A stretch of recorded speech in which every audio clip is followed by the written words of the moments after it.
So I'm outside of the club, and you think I'm a pawn. Yeah, let's go. I go to my heavy cherry.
Keep it going all night.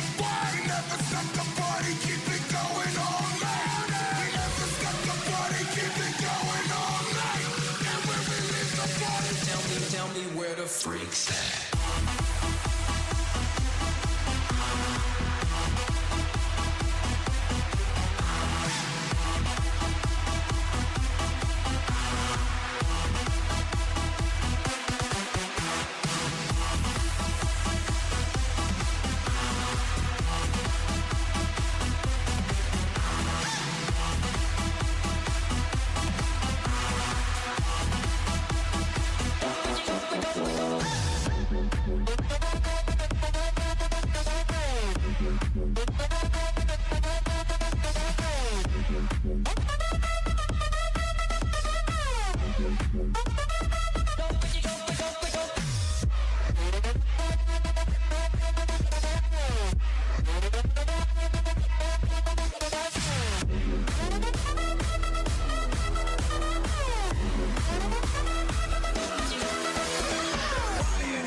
Last night. All I can remember is a song that goes like this.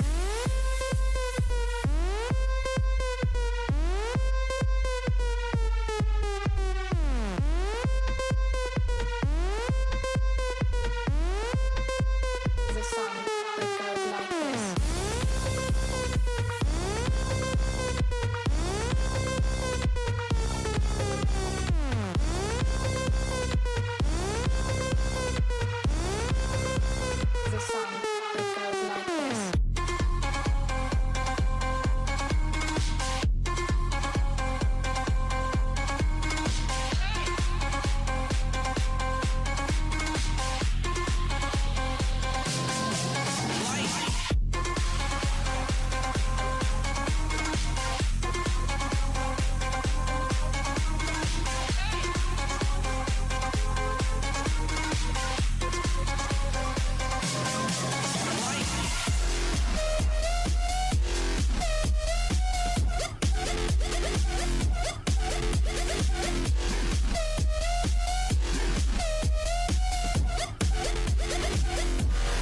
You're going to die.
On the track now.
We join John Clement in the arena.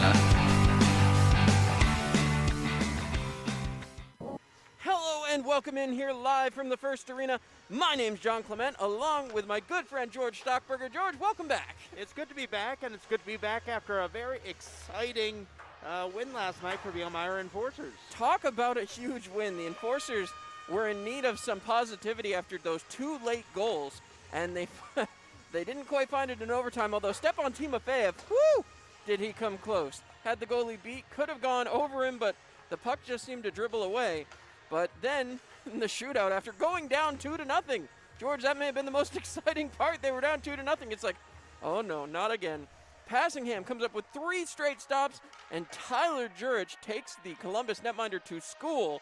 And after that, 3-2 shootout win, 4-3 overall win for the Elmira Enforcers. Yeah, I mean, Jurich, whenever they put him out there for a penalty shot or for the shootout, he's been fantastic for them. I mean, I don't have the exact stat for his career, but at least since he's joined Elmira, it seems like he's been perfect on the shootout. But again, a hat trick worth of goals last night for him. You know, that game last night was weird. We talked about how they kind of lost some balance. They came out hot. They had a ton of offensive opportunities. They picked up those goals early on. Then in the second period, they kind of fell flat. But third, there wasn't really anything there. And then you said Columbus just kind of came back. They had those 2 goals late, but one with less than 40 seconds left. And that one was just really deflating for everyone. We felt it up here. You were so close to getting a big win here at home. And then you talk about that Timo opportunity that he had in overtime where it was just all him and the goaltender. And usually Timo wins those, but unfortunately the goaltender got the better of him. Caffrey, one time Caffrey just kind of stood up the Elmira offense. And then we said Tyler Jurich just blazing in on the shootout with 3 straight goals to seal it. So you talk about Tyler Jurich and the shootout proclivity, if you will. I want to go back all the way into the days of the former residents of the First Arena. Tyler Jurich on a call-up. If you search this, and I'm not even kidding you, when I first saw that he had played here with that team, I YouTubed it, checked it out. Tyler Jurich scored a shootout goal for the Elmira Jackals. And, you know, he loves shooting out here in First Arena. He's very, very good at it. As you see the upcoming game schedule next weekend, the dreaded, I want to say weekend, but Wednesday and Thursday, the dreaded Carolina Thunderbirds. And one of those games, George, going to be back at home for you, WETM2. Back on WETM2, and we're very excited to be hosting another game again because we know what happened last time. Oh, yeah. The offense just exploded for the Elmira Enforcers against Port Huron. And that's a word for it. Exploded 10-0, then a 6-0 win before the 4-3 eke out last night. However, and I do have to preface this, only 3 of those were goals, so Duncan only on the line for 19 pounds of coffee for the food bank of the Southern Tier at the moment. Hopefully we'll add some more to that here tonight, but unfortunately didn't quite break the 20 mark yet. But the Enforcers have a long season to go and more opportunities to add some free coffee for the food bank of the Southern Tier. Want to thank our amazing sponsor tonight. The broadcast proudly brought to you by Labatt Blue Light. Life is better with Labatt. And before we get into anything else, George, it's time to talk scratches. Tonight's line of scratches brought to you by the beautiful people at Arnett Health, the official healthcare provider of your Elmira Enforcers. Arnett Health, come to expect the best. And George, the Elmira Enforcer scratches, yee. Yeah, there's a couple of tough ones to start out. Babin is not in goal tonight. He's the scratch goaltender for the Enforcers. Alexis Gerard is also scratched again. Kyle Gonzalez and Marco Novacell are also out. And then the 2 that we're going to talk about a lot in this game, Amin Mafuspa, head coach, will be out tonight. And then Stepan Timofeyev, leading the team with 8 points, has been called up. So no Stepan Timofeyev tonight. And we talked about what an explosion he can be on the offense when he's out there, just the speed and the puck handling ability. So no Stepan Timofeyev tonight and for the foreseeable future for your Elmira Enforcers. The question there, and you look at it, and before we get into the opposite side of that, with Timofeyev out of the lineup, that means that now that first line is a couple of former hat tricks, as Brett Gravel, I'm sure, would have moved up into the Mafou spot anyway. And then you have to figure Shinkarik stays up there. Who do they fill in? You look at the lineup, it could be Tyler Jurich, it could be Brandon Tucker, it could be Johnny Ruiz will stay the center on the second line, I would assume. But, I mean, you wonder what that lineup looks like, George, because there's a lot of open space out there. This Columbus team plays big, but that does create opportunities.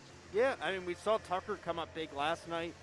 He didn't necessarily get, a goal, but, playing behind the net, controlling the puck, throwing the body around. So, if we're talking about playing a physical team in Columbus, maybe you end up throwing Tucker out there. And you do, and I mean, Tucker is a heck of a player anyway, so hopefully we'll get a chance to see him. We're playing plenty, and we do want to see him find the back of the net because he has been a little bit snake-bitten so far. And you just hope that he will find his way to the back of the net. We talked about it at length in that second intermission last night, George. Yeah, we did. Again, there's so many opportunities. And again, we talked about how deep this team has been early on in the season. And we're going to, and that depth is getting put to test tonight when you don't have Mafus or Team Afeab available. And on the other side, scratches for the Columbus River Dragons. Number 31, Hayden Stewart, I believe he's still on a call-up. Number 13, Mac Jansen, nursing an upper body injury. Number 15, Cameron Dimmitt. Number 22, Jay Krupp. Number 23, CJ Stubbs. And number 25, CJ Hayes, all out of the lineup. As I'm taking a look here. The one thing here, both sides a penalty kill. George, it's been perfect. Yeah, I mean, again, it was frustrating on the Enforcers' end for the power play because, again, they had so many opportunities last night. They had the power play early on, just about halfway through that first period, but they couldn't capitalize on. Made another one later in the first period. And, again, right after those two power plays, literally right as time expired, you have a goal from Johnny Ruiz and then the first goal from Tyler Jurich in the game. So, again, we said last night that the power play was only about, 2 minutes, 30 seconds. They would have had two power play goals. But last, Ruiz and Jurich picking up the goals right after the power play. And then, again, just throughout the game, a power play for the Enforcers went flat. They had that 4-minute power play at one point after, I believe it was it Mafus or Patterson when there was blood drawn. It was the Patterson. It was the Patterson one, and you said he ended up having to get stitches for that. He did. And they couldn't capitalize on a 4-minute power play. So, again, the power play, a rough going early on for the Enforcers so far this season, 20%, but the penalty kill for both teams you mentioned, John, both at 100%. And you can't ask for better than that. Let's turn to our Elmira heat-treating hot player to watch tonight's hot player to watch. Well, no surprise here, George. Tyler Jurich. Again, a big goal last night with the second for the Enforcers, and then we talked about over and over again when he did in that shootout, picking up a hat trick's worth of goals. Not only that, he brought himself to within one of 200 career FPHL goals, and that's not something you see all too often. I know Ahmed Mafus has clearly eclipsed that as you look at his point totals, but that's a huge number for a guy like Tyler Jurich, and congratulations to him. We hope he gets it here tonight, and that is why he is tonight's hot player to watch. And when you're talking about quality, you're talking about Elmira heat treating, which leads us right into the goaltender matchup. Courtesy of the Elmira Enforcers Pro Shop, conveniently located inside the rec rink. Get your sticks, tape, skate sharpened, and all the newest in top-of-the-line equipment for your skater or goaltender right at the first arena. And, well, George, let's start with the Enforcers. Yeah, Dylan Kelly's going to be in net for the Enforcers. 1-0 this season, only one goal allowed in the .973 save percentage. So, again, we've seen him already early on this season. He's been fantastic, and we've talked about how the Enforcers have always had goaltending depth. So with Troy Passingham not playing tonight after a pretty solid game, as we said last night, the goals didn't look fantastic that he gave up, but he was solid all the way around. So he gets tonight off, and Dylan Kelly will be in net for the Elmira Enforcers. And on the other side, it's going to be number 1, Jared Rutledge. He has yet to play in a game. However, the Enforcers Nation will be very familiar with his work. Rutledge, well, he stood between the pipes in Watertown in year number 1. He stood between the pipes in Columbus last season. Rutledge is a solid goaltender, sometimes a little iffy with the rebound control. So the Enforcers need to take advantage of those secondary opportunities. That Johnny Ruiz chance last night comes to mind. You have to be ready in front of the net because as good as Rutledge is, and I mean, he proved himself to be very good. He broke Carolina's never-ending winning streak back in year 1. He was able to do that with Watertown. He led them through a very difficult season to get to the playoffs and meet the Elmira Enforcers, who swiftly took them out in 2 games. But Rutledge can be a very, very solid goaltender. The only drawback on him, as I said, his rebound control is not always 100%. So the Enforcers are going to have to look for what they call the dirty goal and what I call a win. Well, again, they had so many opportunities last night. They capitalized on a couple of them. You talked about the Ruiz one. And then we saw again, unfortunately, when Glenn Patterson got that stick up high, he was doing his job right in front of the net. So again, the Enforcers have those guys who can sit in front of the net. They've changed up what they've done the last couple of years and actually put bodies in front of the goaltender's eyes to take away those shots. So again, the Enforcers, great opportunities tonight playing a guy that a lot of them have either played with or played against. And that is very, very true. The question that has to be on the minds of Elmira cannot be, well, how do we make up for not having Ahmed Mahfouz and Stepan Timofeyev? There has to be a solution for the Enforcers, and maybe that's Carter Shinkarik. Maybe that's Johnny Ruiz. Maybe it's Brett Gravel. Maybe it's Brandon Tucker, but they have to find something. And we talked at length about the importance of depth scoring, and I talked about it in Coach's Corner, which we've got coming up for you in just a second. But somebody's going to have to find it, and they're going to have to execute if they're going to beat Columbus here tonight and take a 2-0 lead in this 5-game series this season. Again, we talked about all these different guys. You mentioned Shinkarik. I've been impressed with him early on. He's got 6 points already on the season, so again, that's a guy that you're going to have to look out for him. And Johnny Ruiz, we talked about the speed that he brings to the team. You lose the speed of Stepan Timofeyev. Is Johnny Ruiz going to benefit with ice time with not having Timofeyev out there?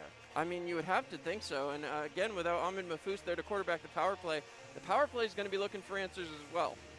So with that being said, we'll step aside and head to Coach's Corner. We'll be back here on the Mixler.com pregame show.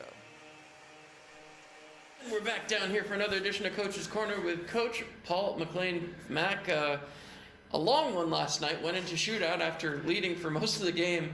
But you guys faced some adversity too with the early trailing, the first time you had a deficit all season. How did you feel about how the guys reacted?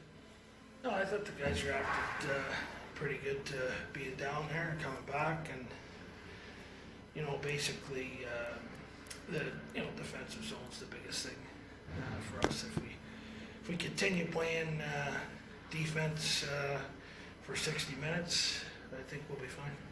Well, speaking of defensive zone, obviously that last-minute goal in the 6-on-5 situation, never a good one to give up, but you guys bounced back, managed to go back and forth in overtime, and then, of course, the shootout, Tyler Jurich. You've worked with Tyler for a couple of years now. What is it about him that makes him the go-to guy in a shootout situation? He's a natural goal scorer. He's got a good quick release. And I think it's hard for the goalies to read exactly where he's going to go with the puck, too. And obviously the goal scoring comes naturally. He's now 1 goal away from 200 FPHL goals in his career. As you look at the stat sheet and kind of see how things are shaping up, obviously this Columbus team, only 1 game. There's a lot of talent over there. How do you guys counter that here tonight? I got to come out, right away at the drop of the puck and take 20 at a time. 20, when I always say win the first 20 and worry about the second 20. So they got a decent squad. I thought they played pretty well, and overall it ended up being a decent hockey game. I mean, obviously those last 2 goals. I think there's about a minute or something left when they 20 or something when they got the tire. So, but however, tonight's a new night. Go back to work. Well, you talk about going back to work. Obviously, there was some jitters, to say the least, from the Columbus netminder last night. He was giving up a lot of rebounds. Chances are you'll probably see Jared Rutledge, another guy who's been in this league for a couple of years, here tonight. How do you guys plan for that? I mean, obviously the Enforcers have had success against Rutledge in the past, including a playoff victory. But is there a different approach with a different goaltender, or is it all about what you guys plan and strategize for? Just pucks to the net and lots of net presence is big. Even in the NHL, they're always preaching pucks to the net presence, lots of net presence, and nice little shots are always good too because you got a chance for deflections and rebounds. You talk about net presence. Johnny Ruiz right in front of the net last night with an easy tap home from a Glenn Patterson pass behind. Is that the kind of thing that you guys have been working on? And you just talked about it even in the NHL, they're preaching that. Is that the kind of goal that this Enforcers team is looking to score? Yeah, we got guys that can definitely score the nice highlight reel goals too. But I mean, we're really looking at just the simple things. I mean, you watch playoffs at all higher levels, especially in NHL. A lot of times those game-winning goals are just deflections or rebounds. We can talk about those deflection type goals. I got to rewind it now to Ahmed Mahfouz's goal. Literally laid out on his stomach to tap that one home there in the second period. How much of a boost does that give to the team when they see not only is their coach out there playing, he's going full out on an effort like that to put home a goal? Yeah, that was a great inspirational goal, because I think that put us up 3-1. Mm-hmm. And that definitely lifts the bench for sure. I think Fuchs actually dove at that and managed He did. to lay on the stomach, so that was a big one for sure. Now, the last question before I let you go. Coach Mahfouz always talks about 1-1 with the goaltending situation. Dylan Kelly looking like the likely starter here tonight. Is there a different recipe? Do you guys feel more comfortable right now with one guy over the other, or is it really 1-1 and it really doesn't matter who's back there in between the pipes? Pastor had a great game last night. I thought he made some great saves and a couple of real beauties in the shootout too. So, but I think right now both guys are doing their job real well. Awesome. Well, thank you, Coach McLean. I appreciate your time. We'll let you get back to it. We'll be back here on the Mixler.com pregame show.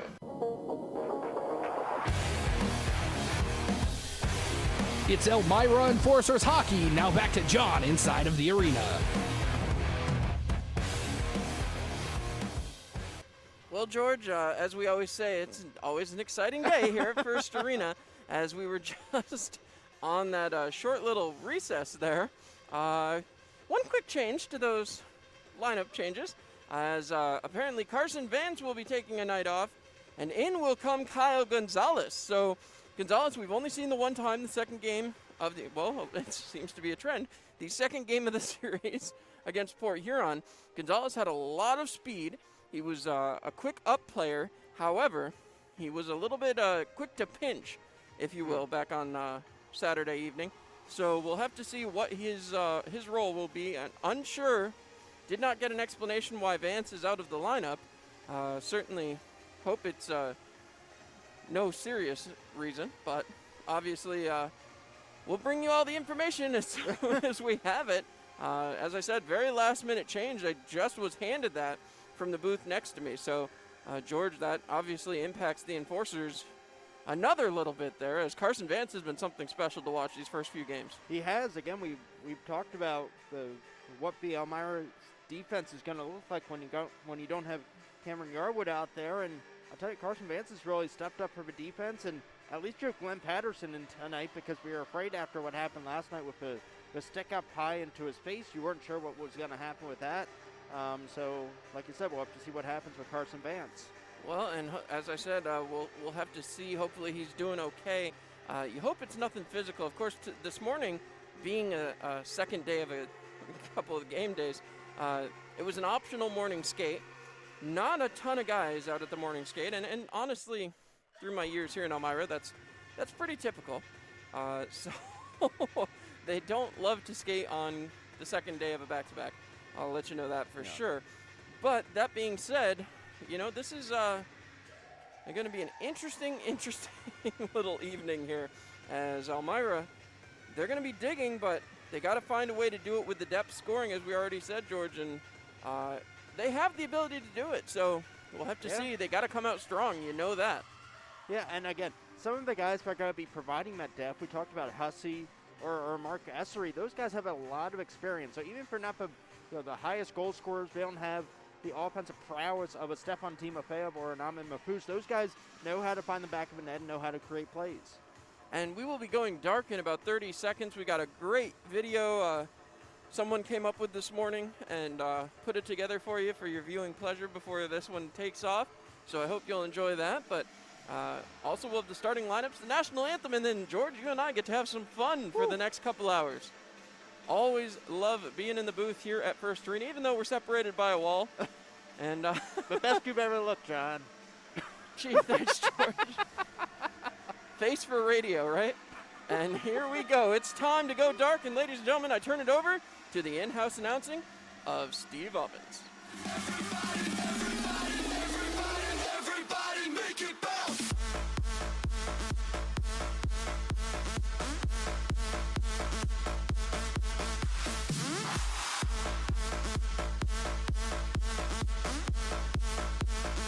Race keys stomping.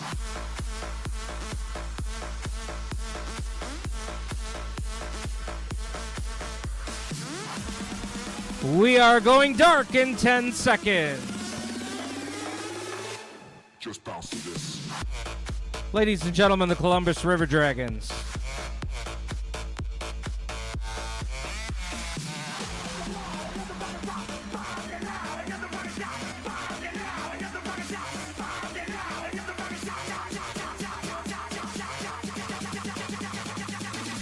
Give that to the people, spread it across the country. Labels out here, now they can't tell me nothing. We give it to the people, spread it across the country. Here we go back, this is the moment, tonight is the night. We'll fight till it's over, so we put our hands up like the ceiling can't hold us. Like the ceiling can't hold us. Here we go back, this is the moment, tonight is the night. We'll fight till it's over, so we put our hands up like the ceiling can't hold us.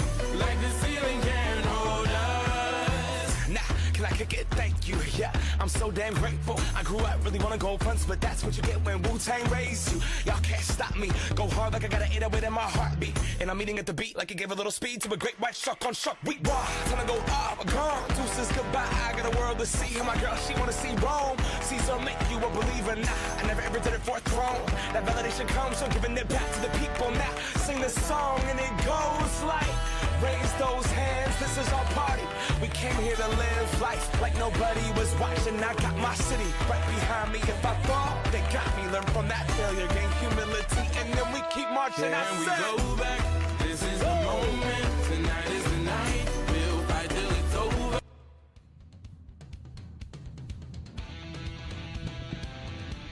Ladies and gentlemen, it's now time to introduce your 2021 Elmira Enforcers!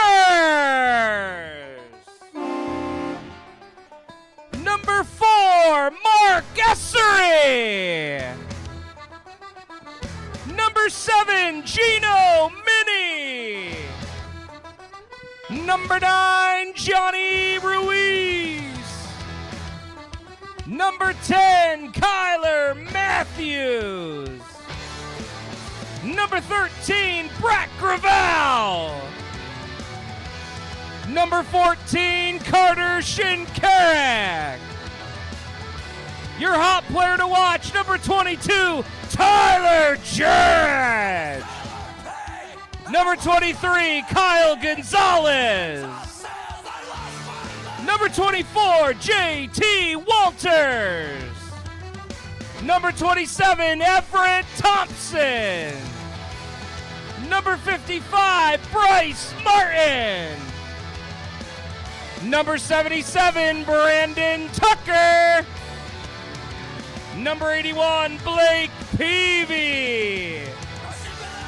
Number 88, Taylor Cutting. Number 94, Brendan Hussey. Goalie number 31, Troy Passingham. Starting in goal tonight, number 45, Dylan Kelly. And your captain for the Elmira Enforcers, number 91, Big Glenn Patterson. The Elmira Enforcers are coached by Ahmed Mafous and assistant coach Paul McLean. Ladies and gentlemen, at this time, we'd ask you to please rise and remove your hats as we will send it down to the ice to Lewis White for tonight's national anthem. Oh, say, can you see by the dawn's early light what so proudly we hailed at the twilight's last gleaming, whose broad stripes and bright stars through the perilous fight o'er the ramparts we watched were so gallantly streaming, and the rocket's red glare, the bombs bursting in air, gave proof through the night that our flag was still there. Oh, say does that star-spangled banner yet wave o'er the land of the free and the home of the brave. Ladies and gentlemen, Lewis White with tonight's national anthem. All right, and George, there we have it. Fantastic video, John. Yeah, you know, they played the same one from last It night. was I so think. good you play it twice. I know. So, anyway. You know we're getting closer and closer to mid-season as we keep discussing. Mid-season form still in the lacking department, but that's okay. Game 4, not Game 3, and the Enforcers will look to get going as we take a long look, and this is what I'm most interested in. What does this starting lineup look like? It looks to me like it's going to be Ruiz, Jurich, and Tucker starting things off. On the backside, no surprise there, Glenn Patterson and Bryce Martin. So, we get ready for opening puck drop, and once again, those teal jerseys will skate left to right. Those white with neon green shoulders, right to left. And George, you talked about before the game, Johnny Ruiz might be getting quite a few chances here tonight. That's it. Here it comes. We talk about a lot of speed and the physicality of Tucker as we start out Game 4. As Martin takes the face-off win and starts up ice. Trying to get around his man. He throws it ahead. It's broken up and kept moving. Tucker with a big hit there from Chase Follis. Looking up, Patterson sends it up to Ruiz. Ruiz slaps one down into the corner, and the Enforcers get the first zone possession. Puck moved back down deep as Columbus trying to work it out and will get it outside the zone. Nick Mangone. Mangone over onside, just barely there, as Follis wraps it around back behind the net. Now big Glenn Patterson chasing it in towards the corner. Mangone looked to bounce off of big Glenn Patterson right there. Jurich picks it up. He gets shoved, and again, the puck is reversed. Elmira playing D to D. Back up for Glenn Patterson along the boards. Chipped in by Tucker, and Tucker will go off for a line change, and here's the line. It's going to be Thompson, it looks like, in the Mafu spot. And no, he'll go over to the Timofeyev spot, excuse me, as this one's flipped ahead. Knocked down right there for Shinkaruk. Shinkaruk looking, dumps it down low, but it's picked off as Gravel couldn't quite get there. Puck played back out as Columbus flips it out of the zone. Kyle Gonzalez lets it go for JT Walters. Walters harassed by Peter Antonio. Chipped ahead that time by Everett Thompson. Picked back up at center ice by JT. Moved into the zone by Brett Gravel. Gravel threw it down in the corner and will chase. Trying to get there, Schultz moves it ahead. Picked up and trying to get it back out. Here comes Peter Antonio. He's got O'Day with him. Peter Antonio taking it deeper into the zone. Poke checked away. Can't quite get it loose as now a stick lift, that time by Shinkaruk. And sent back behind for Kyler Matthews. Bounces off those strange Elmira boards. And again, right towards the front of the net. That one's over the top as JT Walters trying to chase it down. He tries to lay a hit on Preston Kugler. Kugler, he's been around the league for a little bit and no stranger to the Elmira Enforcers. Moved ahead, JT Walters. Tipping it ahead for Brendan Hussey. He can't get the pass up. He does turn it into the zone and gets it over to Mark Essery. Essery heading towards the front of the net. Deaking, shooting, and he couldn't get it to go. Down low for Peavy, goes back for Essery. Essery, he's held up and he goes down slightly. As again, puck poke check through. Peavy with it. Peavy gets by and hit by a defender, so he'll be turned right back around. Puck circles back to Gino Mini. Mini ahead, finds Jurich. Jurich through the legs of a defender, but right back onto the stick of O'Brien. O'Brien into his own zone for Columbus. We talked about continuous play last night, and we're seeing it once again. Played right back. Trying to set it up, Bondarenko. He did score last night, as that puck's moved ahead. Picked off. Connor Fries had a little trouble controlling, as that one's thrown ahead, and Tucker couldn't control. Johnny Ruiz with a nice follow-up there, and he will step back at center ice and pick up the puck. Thrown ahead for Jurich. Jurich into the zone. Waiting. Throws it ahead, looking for Ruiz. Bounces it off a foot of a Columbus defender. Puck is loose, but knocked on top was Tucker, as he took a hit just on the side. Rutledge appears to be fine. And we've seen already from Columbus being a lot more staunch in the neutral zone, not allowing the Enforcers to get any rushes or any offensive opportunities, and definitely throwing the body around against the boards here in the neutral zone. And we'd like to remind everybody, tweet your C at Elmira Enforcers, hashtag Duncan Seats, tweet a picture of your watch party, a chance to win a $20 Duncan gift card. They're going to kick out of the circle Chase Follis. He's arguing that one a little bit. As Seth Enser, the defenseman, will come in. Puck is won back by Elmira, back to Bryce Martin. Martin dumps it down low. He's looking for Ruiz back behind the net. Ruiz circling it back to Glenn Patterson. Patterson fires it towards the net, looking for the deflection. Tucker had the deflection, just couldn't get it to go.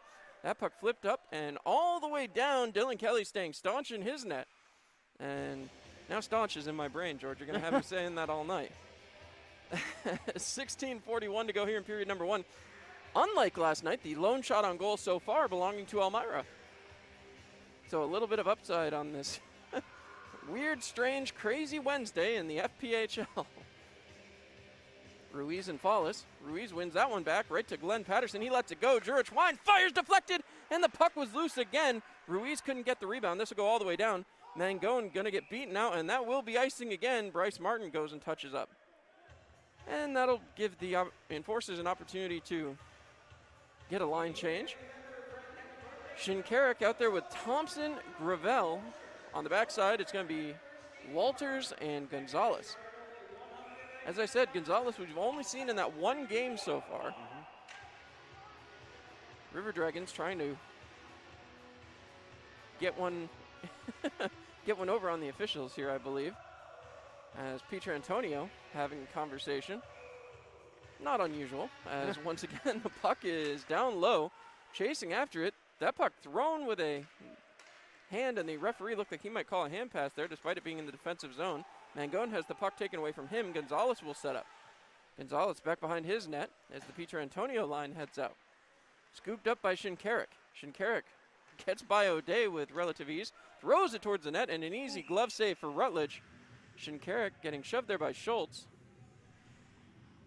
And again, the Enforcers in offensive zone faceoff. George, they've been in the zone quite a bit right now in the first 4 minutes. They have. Again, I said before Columbus was doing a good job keeping the Enforcers out, but they're going to make me eat my words this last minute here. So Peter Antonio having a conversation with Rutledge. Shinkarik ready to take the draw. And Shinkarik going to get kicked out. So that means in comes Gravel. Gravel tries to push it to the sideboards, does successfully. Looking for Thompson, who winds, fires off a leg pad. And again, that puck will be pushed down and around. Trying to get there was Gonzalez. That one's going to go all the way back down. And will be icing, as once again, the Enforcers another offensive zone faceoff. So we are officially over the 4-minute mark now, George. But the puck was a little bit difficult there to handle for the official. As now that puck comes all the way back down to the left-hand side of, the right-hand side of Rutledge, they're saying. Going back to the left. Now they're changing it. Okay. We have a destination as Shinkarik and Peter Antonio. Peter Antonio doing a lot of talking this series with literally everyone on the ice. Puck thrown back towards Rutledge. Rutledge having some trouble controlling, but does finally get it along as Columbus throws it ahead for Doe. Doe trying to push the puck in the Enforcer's zone. He does get it there. Leaned back. O'Day with it. Shot over the top of the net. And O'Day chasing down his own rebound. Drop back again. Columbus trying to get it set up. Thrown towards the front, and that one will go back behind the net. Tying up his man, Shinkarik. That puck bounces off the boards right out towards the blue line. Another crazy Enforcers bounce down there. And the puck's still loose. Peter Antonio sent it around for O'Day. O'Day drops for Peter Antonio.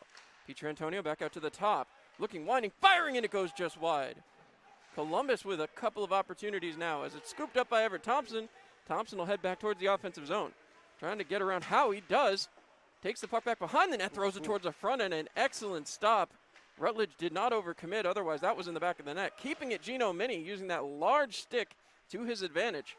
Pushed back along and back behind the net as Thompson heading for the bench. Puck thrown ahead, looking to bounce it up for Connor Fries. Fries in onside, throws it towards the net. Gino Mini will pick it off. He takes it to the boards, but it's picked off there by Bondarenko. Thrown towards the front and covered up by Dylan Kelly. Kelly still yet to face a shot, but smart and quick to get his glove on that one. He was, and I got to go back to a Gino Mini play. What an excellent play by him defensively to keep that puck in his zone, almost diving and stretching out to keep that puck inside the blue line. Well, when you're that tall, it does give you the advantage of the slightly larger stick due to the measurement restrictions. As that puck pushed back, Kyler Matthews wrapping it around the boards. Gino Mini lets that one go. Tyler Jurich feeds it ahead. He was looking for a stretch pass, but couldn't quite hit Johnny Ruiz. That puck flipped ahead again by Columbus. Scooped up by Jurich.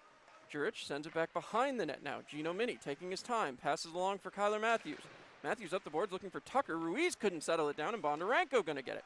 Thrown right again towards the Enforcers as Tyler Jurich had peeled back. Otherwise, he was going to be sent offsides. Go the Enforcers. Apparently, they don't blow it down as they didn't touch it. Patterson right back up. He was looking for Ruiz. That one touched, and no icing as Kugler touched that puck. Brody Duncan with possession. He's harassed by Tucker. Moving it quickly back up, Bondarenko. He throws it ahead for Mangone. Mangone over the blue line. Harassed again by Brandon Tucker. Thrown back deep into the zone. Bryce Martin going to get a little physical down low.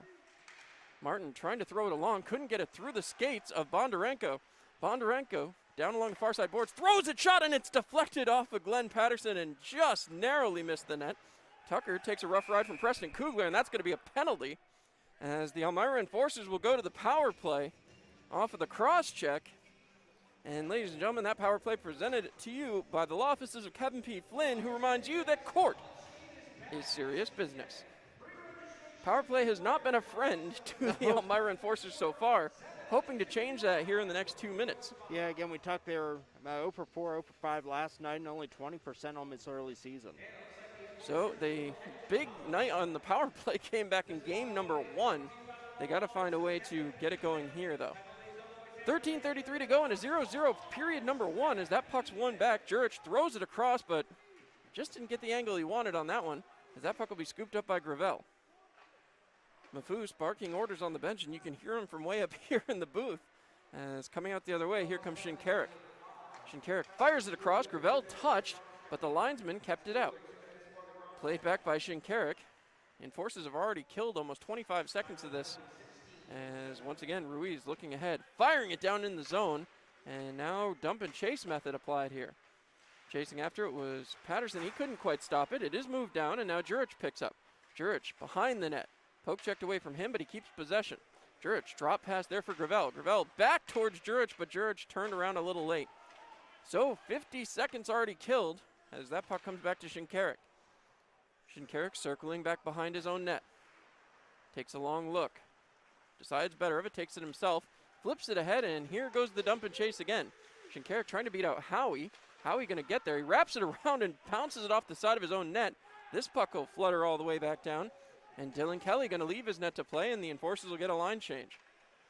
This is the sacrifice you make with the player head coach when he's not on the ice. And once again, Matthews will pick up this time. He flips it ahead. Here comes Bryce Martin. Martin beats Pietrantonio, passes across for Tucker. Tucker threw it towards the front. Nobody there. Puck stopped at the point by Kyler Matthews. Matthews across to Bryce Martin. Back to Matthews, top of the slot. Martin, top of the circle, waiting, winding in front and tried to tip it off of Tucker. Couldn't get it to go. That puck will get out. And with 20 seconds left to go, the Enforcers' power play looking anything but powerful. Played back behind, Kyler Matthews. Maybe one more rush. Fires it ahead. Everett Thompson flips it in. Kicked along by Brendan Hussey, but turned right back out by Columbus. Played right there along the boards. Kyler Matthews, he ran into Mangone, and the power play is officially over. Enforcers sending it ahead. Thompson tips it in the zone. Brody Duncan chasing after it as he's harassed by Tucker. Tucker has it. Turning. Tucker in the corner. Trying to get it towards the front and can. It's taken away and back the other way. Here comes Columbus. Connor Fries poke checked away from him. Thrown back out of the zone by Tucker, but Fries regains possession, throwing it back towards the Enforcers zone where it's picked off by JT Walters. Walters ahead to Taylor Cutting. Cutting dumps it in. Thompson wanted that puck bad. He was beaver tailing his stick as once again puck poke checked through. Cutting chasing after. Right on O'Brien as two Enforcers now back below the goal line. Trying to get it out in front was Thompson. Thompson wraps it back behind. He's looking for Cutting. Cutting back up towards the defense. JT Walters flips it down low again. O'Brien just a little too short to knock that one down. Mark Essery is tied up. Essery still battling. Essery held right there as the arm was right around him. Flipped towards the net. Again, it's loose. Cutting with a shot over the top and into the netting. An excellent play there by Elmira. Whew, that was a little rush there. That was. I mean, you talk about what was happening to Essery down there in the near corner. Either a hook or a hold would have been. Well, the arm was right around him. You could see it even from up here. The official just in a bad position as there was about 3 jerseys in front of him. They're of varying colors. And once again, Elmira going back to the offensive side of the puck. And like I said, they got to get on it early. As this puck bounces ahead, moved up by O'Day. Patterson shoves it back into O'Day, but O'Day keeps possession. O'Day towards the front, broken up, right back out. A shot goes just wide. I don't think Dylan Kelly ever saw it. As that puck down low, Pietrantonio has it. He can't handle the puck. Flip back down low again, and some more pushing and shoving. As that puck will get out, here comes Tyler Jurich, and he has the stick taken away from him, and he will go back to chase it down. I think it got caught in the boards, but an excellent job by him just kicking it up into the zone. As that puck thrown ahead, Kelly with a stop. Picked up by Kyler Matthews and flipped ahead. Looking for Tucker. It's broken up one more time. Chase Follis into the zone. Follis shoots off a knee pad and into the netting. So the first offensive faceoff for the River Dragons will come after the media timeout. We will be back here on Mixlr.com. Give me a blue light lime. Grapefruit. Blood orange, blueberry. Got it. Oh! Barry, you son of a bass. We've been through this. No thumbs. Just yanking your hook. Oh, good. When you're at the lake, you drink Labatt. That's lake law.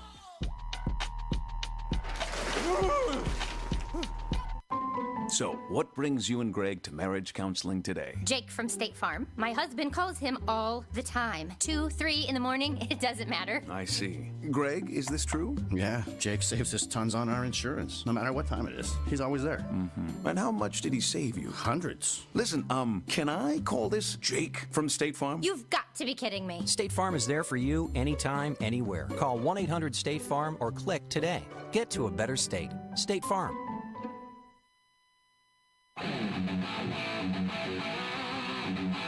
Elmira Enforcers Hockey, now back to John Clement.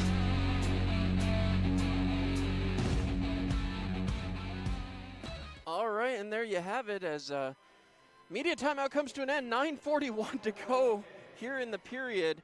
0-0, but the Enforcers have been chomping at the bit. Opportunities galore, George. They have. Unfortunately, we've only gotten 4 shots, but they controlled the puck and have helped a time of possession so far. Schultz ripped one. That's how the River Dragons got on the board first just a day ago. That one bounces off of Thompson. Gets it out of the zone. Thompson and Gravel heading for the offensive zone. Thompson cutting wide. Gravel cutting towards the net, and a glove save there by Rutledge. And Rutledge maybe not tested as much as you'd like, as I believe that'll be in there. It is the 5th shot of the game for the Elmira Enforcers. But he is having to be very aware of what's going on. So 9:25 to go here in period number 1. 0-0 tie as Follis and Shinkarik line up in the left-hand side of Jared Rutledge. Puck is down, one back. Played back by Howie this time as he was harassed. Puck is sent back along for Ensor. Ensor sends it up to Chase Follis. Follis has it taken away from him by former teammate Everett Thompson as that puck flipped up and out of play. I think that one got Bryce Martin. I was about to say, I think Glenn Patterson almost saved that one on the bench. Or not Glenn Patterson, Troy Passingham. Well, he was right there for it, for sure. As there's the upcoming games. Wednesday, March 3rd at home on YouTube. Thursday, March 4th at home on WETM2. Friday, March 12th, and Saturday, March 13th. And, for that matter, Sunday, March 14th. We're on the road in Port Huron for the first time this year. Be live on Mixlr. As, once again, Carter Shinkarik loses that one. The pair of 14s meeting up a lot these last 2 days. As it's one back behind Kyler Matthews. Threw it up for Gravel, but again, a weird bounce and carry him off the boards. Matthews harassing Follis, but Follis now drop pass for Ensor. Ensor throws it towards the front, and it's covered up by Dylan Kelly, not taking any chances. So 8:54 to go, and Columbus, here comes a fight as Gino Mini gonna get going. As Mini getting ready. He's facing off this time with Chase Follis. Mini with a couple of solid rights, another one, and can't get loose. Now he does, and he gets the helmet off of Follis. Gino Mini going right back to work, and Follis goes down. Gino Mini with a heck of a performance as Gino Mini gets the respect from his teammates and will head to the penalty box. I don't know what sparked that one. I didn't see anything either.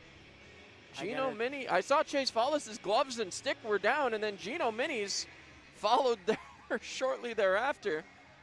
And I mean, if you're trying to spark your team on either side, that's not a bad way to do it. No, it isn't. Again, the Enforcers have controlled the puck for the most part, as Mini and Follis are still going at it in the penalty box. But again, I don't know what's being talked about, but they both are smiling. Not often you see that after two guys throw hands, but appear to be, yes. Pietrantonio, he's still talking. He's been doing a lot of that this weekend, and it's not terribly unusual, but it's certainly not not what we're used to seeing either. As now the puck won down by the River Dragons, as pinned to the boards. Once again, Bondarenko will pick up. Bondarenko wrapping around. He's harassed by JT Walters. Drop pass. JT managed to push it away, and that puck will be sent back below the goal line. Trying to scoop it out of there. The Enforcers having some trouble. That puck pops up as it was thrown ahead, played out by O'Brien, right back in. Bondarenko trying to get there, and Johnny Ruiz trying to move it along. Scooped up by Jurich. Thrown all the way across. That's going to be there for Tucker. Tucker looking. He's got Jurich on the far side. Throws it towards the net instead, and Rutledge will cover up. Don't see a lot of goals scored from almost 100 feet away, but it's also not unheard of. So that'll bring the face-off all the way back down, and the Enforcers in a, well, the best way to describe it, back and forth period. Yeah. It's been, everybody gets a turn. Hussey, Essery, Peavy now. Patterson and Martin facing off with Pietrantonio. So clearly no line matchups going on here from the Enforcer side of things, as Martin dumps it in. Puck is wrapped around as the Enforcers get back on side. Essery was chasing, but O'Day will get out. O'Day dumps that one in. Dylan Kelly plays it up the boards. Kugler going to get there. He throws it towards the front. It's broken up. Nice play by Bryce Martin to put it on the stick of Hussey. Sends it ahead for Peavy. Peavy into the zone, still cutting through. Looks for the drop pass for Hussey. Can't get it to him. And Essery can't chop that one down out of the sky either. Puck thrown ahead that time by Brody Duncan, the defenseman way up in the play, as that'll bounce up towards Hussey, wrapped around again, and now Bryce Martin has to go back to play. Columbus, another short shift here. They seem to be playing the shift more than they're playing the team, as that one's thrown ahead by Mark Essery, and we all know Essery can go. Yes, he can. Puck moved ahead for Mangone. Mangone moves it ahead over the red line on the near side boards. He comes, and a high stick penalty coming to Everett Thompson. And we'll see. I don't think I saw any blood. It should just be 2 minutes, but Everett Thompson going to get a high sticking minor. As Mangone skating back for the bench, so not even checking for it. So 2-minute penalty, minor penalty, brought to you by Labatt Blue. Labatt Blue penalty kill, reminding you not to get boxed. By drinking responsibly. Everything's better with Labatt. So, gotta shut the door there, Everett.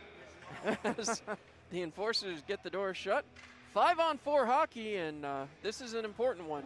We just talked in the pregame about how good the Enforcers' penalty kill has been. See if they can keep it going. JT Walters trying to move it along. That one's taken away by Bondarenko. Bondarenko back behind. Passes out to MJ Graham. Graham looking back to Schultz. Schultz back down to Graham. Graham down low again. Columbus trying to get a set. Bondarenko back to Schultz. Schultz back down to Bondarenko along the sideboards. At the hash mark, sends back to the point. Fire shot, kick save. Dylan Kelly. Gravel flipping that one out of the zone. Shinkarik tried to get there and can't. It's swiped away. And a big hit on Howie as Gravel trying to force it out. Flips it up and gets it out of the zone. Good play by Brett Gravel, not giving up. Down to 1:20 left to go in the power play for Columbus. 6:40 left to go here in the first period of play. Connor Fries breaking in. One-on-one with JT Walters. Poke checked away from him. And a nice shot there by the captain, Glenn Patterson. Tucker chasing it down. Tucker trying to get there. Rutledge moves it on quickly, as now O'Brien has it. Tucker had run into Schultz. Schultz will get off for a line change. O'Brien looking up ice, deciding to take it himself. Under a minute to go in the man advantage. Now he passes off to Graham. Graham into the zone. Harassed there by Patterson, and Patterson gets him to throw the puck around the boards, but clearly not far enough, as once again bounces around. Peavy fires, and that'll go 200 feet. 40 seconds remaining in the man advantage for Columbus. So far, so good if you look at the penalty kill here, George. Absolutely. They've done a good job, like I said, being able to clear the zone, and Again, 100% on me here on the penalty kills. That one goes and hits the netting.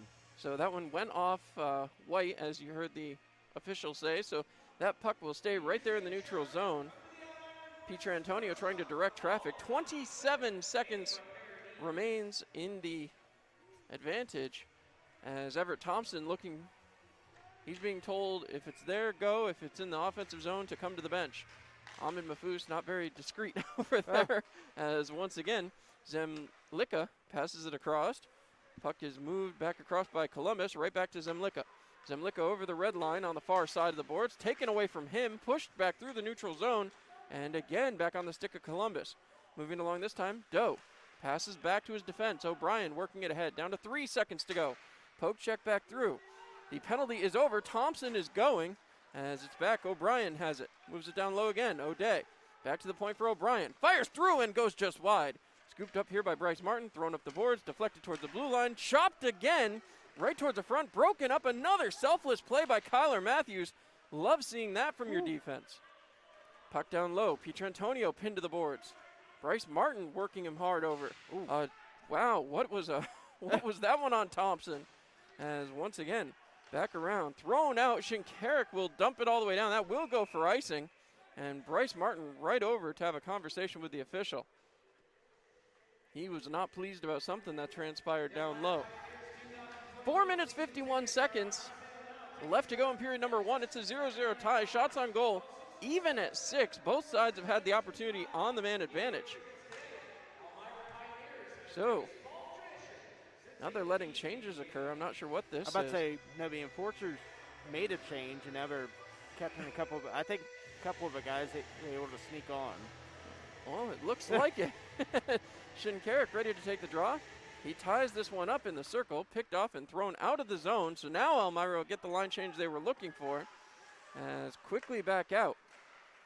Mangone gets it in the zone. Dylan Kelly with a stop, and he's being told to hold on to it so they can finish up whatever they were working on there. Quite a first period here, George. Yeah, again, it's we haven't really seen much from either team in terms of scoring, obviously, with no goals tonight. It was all enforcers early on, but Columbus really pushing in these last couple minutes. They certainly have been, as now Columbus gets it again. Preston Kugler passes across. Brody Duncan fires, kick save. Another shot in the back of the net. And a perfect rebound play as Columbus going to jump ahead 1-0. As we take a long look down, and Connor Fries, no surprise. Here's the replay as Dylan Kelly makes the initial save, but the rebound, looks like it bounced off of Kelly, and as he moved his leg, he kicked it right in. Bounces off of him, right off the back, and kicks it in. So Columbus, Connor Fries going to put them up 1-0. So the second time all year the Enforcers have trailed in consecutive games now as well. So scooped up now by Johnny Ruiz. Ruiz trades places with Jurich, fires it down in the corner. Ruiz giving chase. Howie moves it back along. Bondarenko unable to get it out, but Brandon Tucker whiffs on that one, and it will get out of the zone. Chasing it back, Ruiz couldn't quite get there. Moved along by MJ Graham. Kelly plays it out. Left behind for Glenn Patterson. Patterson up the ice. He finds Tucker. Tucker across. Finds Johnny Ruiz on the far side. Ruiz just throws it towards the net. That one from around about 100 feet again. As this puck moved ahead by MJ Graham. Graham over the blue line. Drop pass for Bondarenko. Throws it towards the net, and Dylan Kelly with a slick save. So Minnie and Fallis will be released from the sin bin, as they'll all get stick tapped all the way back. 3 minutes, 48 seconds to go here in period number 1. The Enforcers trailing 1-0, but I'll tell you what, George, the Enforcers so far have seemed to find energy. They just have to crank it back up a little bit here and put themselves back in the driver's seat. You know they can score. They just got to find a way to do it. Again, we talked about who's going to be that guy that steps out without Mafusa Timofeo, but I think we're still looking for that right now. Certainly are, as Shinkarik gets set. He wins that draw back. JT Walters, they're going to blow that one dead. Pietrantonio wasn't even, I don't even know if he was set. Or at least he didn't attempt at it. As again, Shinkarik takes a look. He and Pietrantonio line up. That one won back by Pietrantonio. O'Brien throws it towards the net, goes way wide. As now Everett Thompson golfs that one out to center ice. Took a little bit of a spill there as, once again, setting it up in his own zone. O'Brien now throws it towards the front. That one falls off of O'Day right up to Pietrantonio. The defense back to cover. Firing save by Dylan Kelly. 3 minutes, 25 seconds to go. As Pietrantonio having a talk with former teammate Everett Thompson. Those two celebrated a championship right here on this ice not 2 years ago. Sure, Thompson would love to do that again this year. Well, we'd love to do it with the white and neon green as well. As Pietrantonio and Shinkarik. They're trying to push back the guys on the far side. Whoop. As going down, Pietrantonio. So a little bit of yelling from the Columbus bench after Pietrantonio lost his balance there.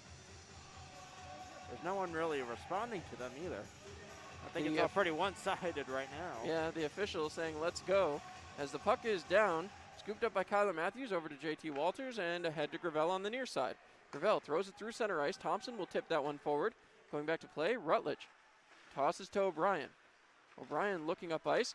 Poke checked away by Gravel. O'Brien manages to keep possession, however, and it's moved out the other way. Pietrantonio has it. Pietrantonio over the blue line, looking, waiting, shooting. Another shot and a big stop by JT Walters. Wally coming up big on that as Thompson throws it ahead for Gravel. Gravel picking it up and trying to move it along. It's in his skates and he can't quite get a hold of it as it's moved back the other way by Columbus. O'Day dumping it in. Kelly leaving that one behind as Glenn Patterson going to get it set. 2:40 left to go in period number 1. Elmira looking for a spark here. Patterson shoves it ahead. Tipped by Hussey and into the Columbus bench as Elmira will have to once again take the face-off in the neutrals. Well, actually right at center ice. So they're going to go right on top of that Enforcers logo. Peavy cutting and Hussey all out there. Kugler has possession, throws it ahead for Brody Duncan, broken up by Brendan Hussey, but right back onto the stick of Chase Follis. Throws it towards the net, off the post. Excellent opportunity for Columbus. Elmira gets lucky on that one, thrown back ahead. Mangone throws it ahead, broken up, and Brendan Hussey picks it up. Hussey was carrying, penalty upcoming. Wait to see who that one's going to go against. As you're sure it's on that Mangone hit. How about the Mangone went down in the tumble. He kind of grabbed his leg, but he pops back up after the whistle. Tripping, according to the official's call, goes against Taylor Cutting. So with 2:15 to go in period number 1, back to a Labatt Blue penalty kill. Labatt Blue reminding you not to get boxed. By drinking responsibly. Life is better with Labatt. So, as there's an echo in here, as the faceoff coming to the right-hand side of Dylan Kelly. Kelly has been sharp here in this first 20 so far. He has. Going to have to continue to be for the Enforcers if they're going to get back into this one. As Shinkarik will lose that draw, but it's already chipped back towards the blue line. Managing to keep it in, though, O'Day. Move back down and along. Along at the hash marks, Connor Fries dumps it down lower.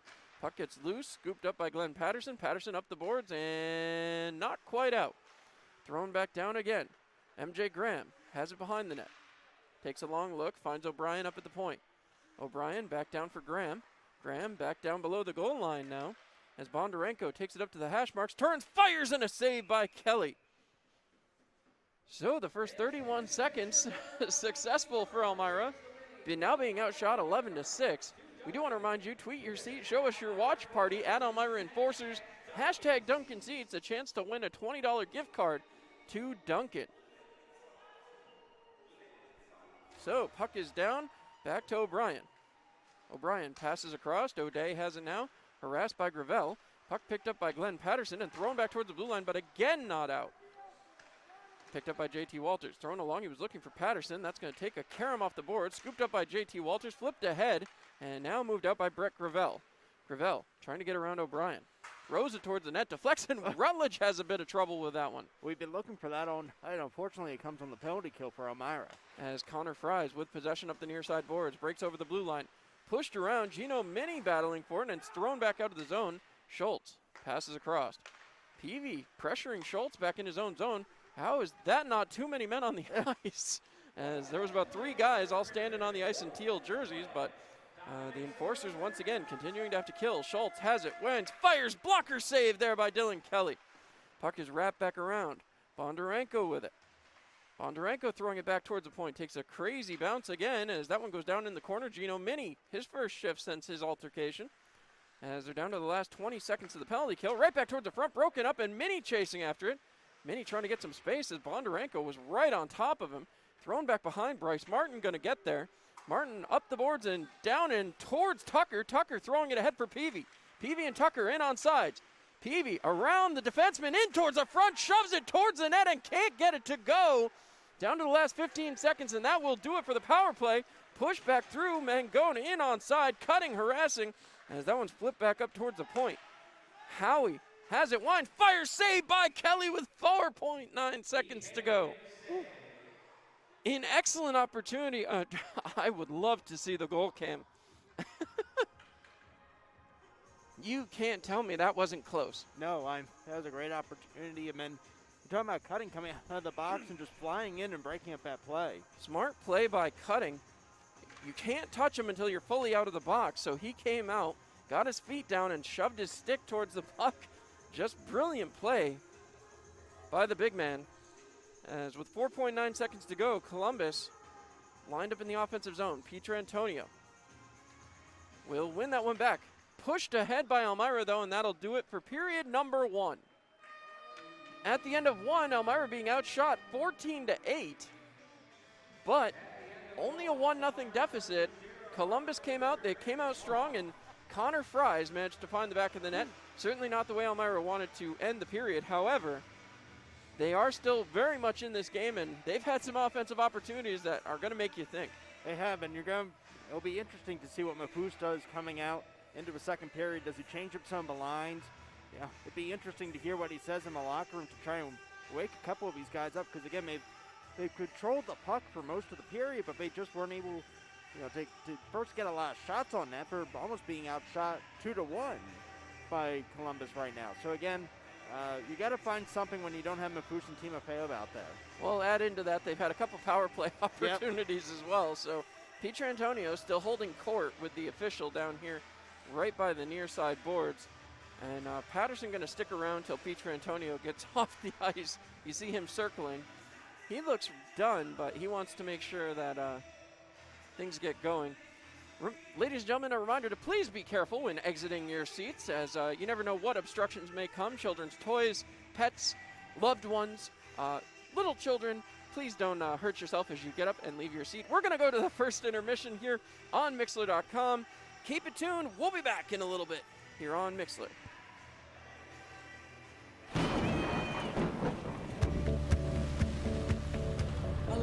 Was lost, and now we found it. Our love was lost. There he is. Lost, and love was freedom. Promise. Everything you need when you need it most. Introducing the Toyota Venza with standard all-wheel drive. Toyota, let's go places. Give me a blue light lime. Grapefruit. Blood orange, blueberry. You got it. Oh! Oh. Barry, you son of a bass. We've been through this. No thumbs. Just yanking your hook. Oh, good. When you're at the lake, you drink Labatt. That's lake law.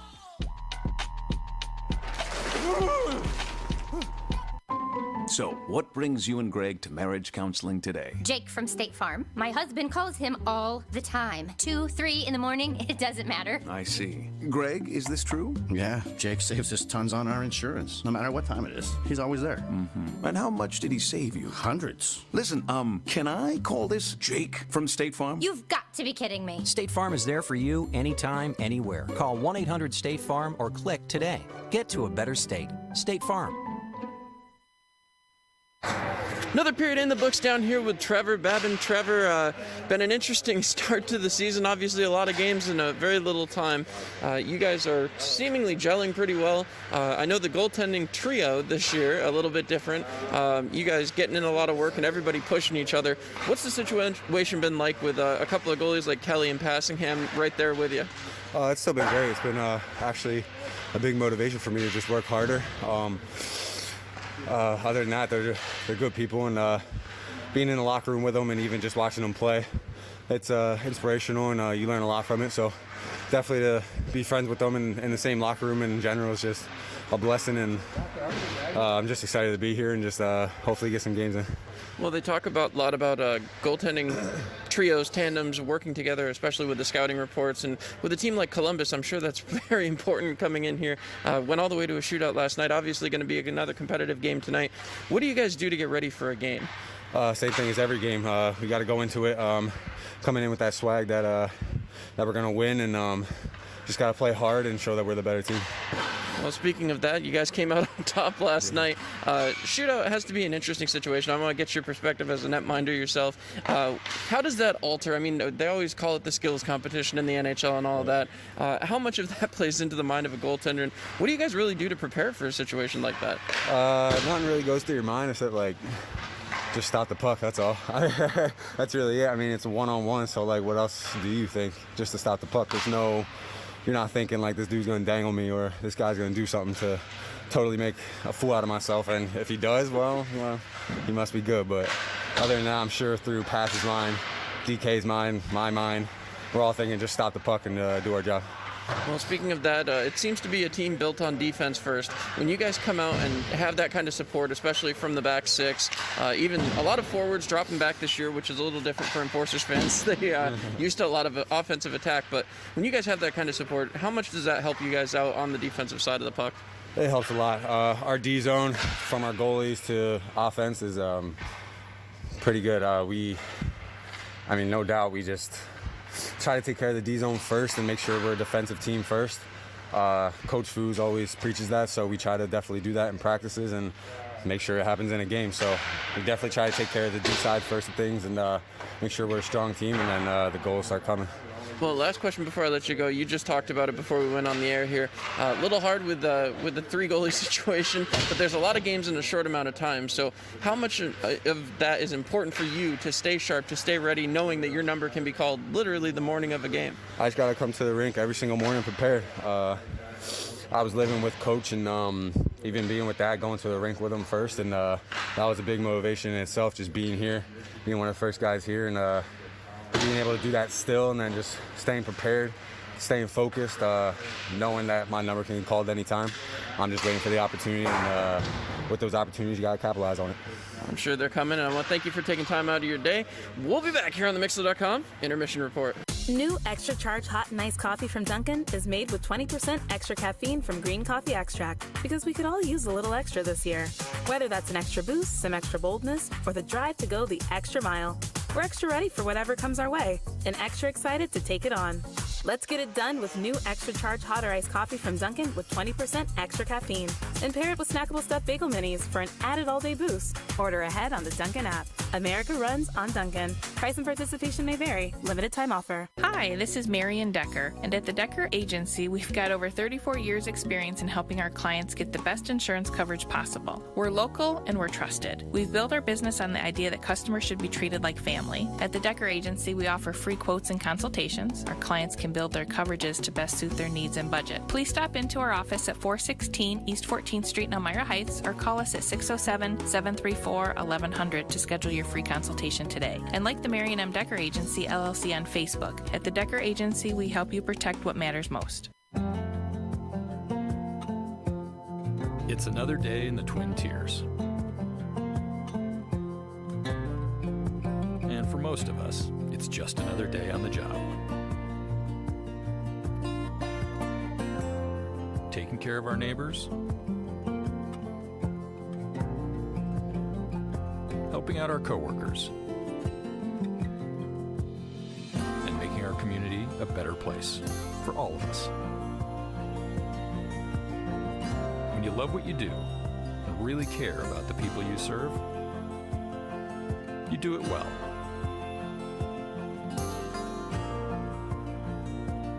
It's not for the glory, some big award, or even a pat on the back. It's just knowing that we can count on each other. That's reward enough. Arnett Health, it's what we do.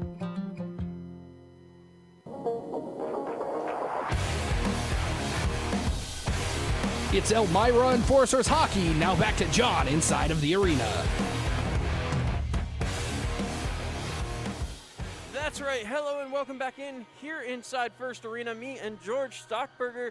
George, well, I was doing a segment in the exhibition called Stocks. Let's go back to that. Take stock of that first period and what the Elmira Enforcers are going to have to do here in the remaining 40 minutes. I mean, if you're buying a stock of the Enforcers, it's their power play, because right now it's at an all-time low because they can't score on the power play. If you're selling a stock, it's probably the penalty kill, because that's about as high as it's going to get at 100% both tonight and for the season. 2 for 2 so far on the penalty kill with the Thompson and cutting penalties. Unfortunately, that Fry's goal got kicked in by the goaltender or hit off the back of his jersey. It did something weird. It's unfortunate. Dylan Kelly's been pretty solid tonight, turning away 13 of 14 Columbus shots.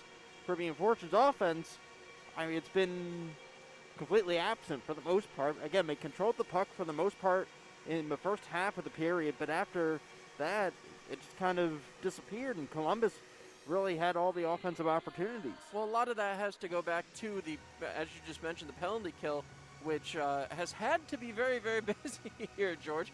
The Enforcers have had opportunities as well. I don't want to take that away. They had a power play opportunity themselves, which, as you said, is selling very low right now. Yep. But again, you have these opportunities, and hey, we're already up on the board. That's crazy. Oh, wow. Coming to us a little early, so hold on, I just got to... Oh, see, they had me set. They didn't even let me get the advertising up. But anyway, George, once again, you look at those power play opportunities for Elmira, and they've just gone by the wayside. You haven't had the golden opportunities that you normally are used to seeing from this Elmira team.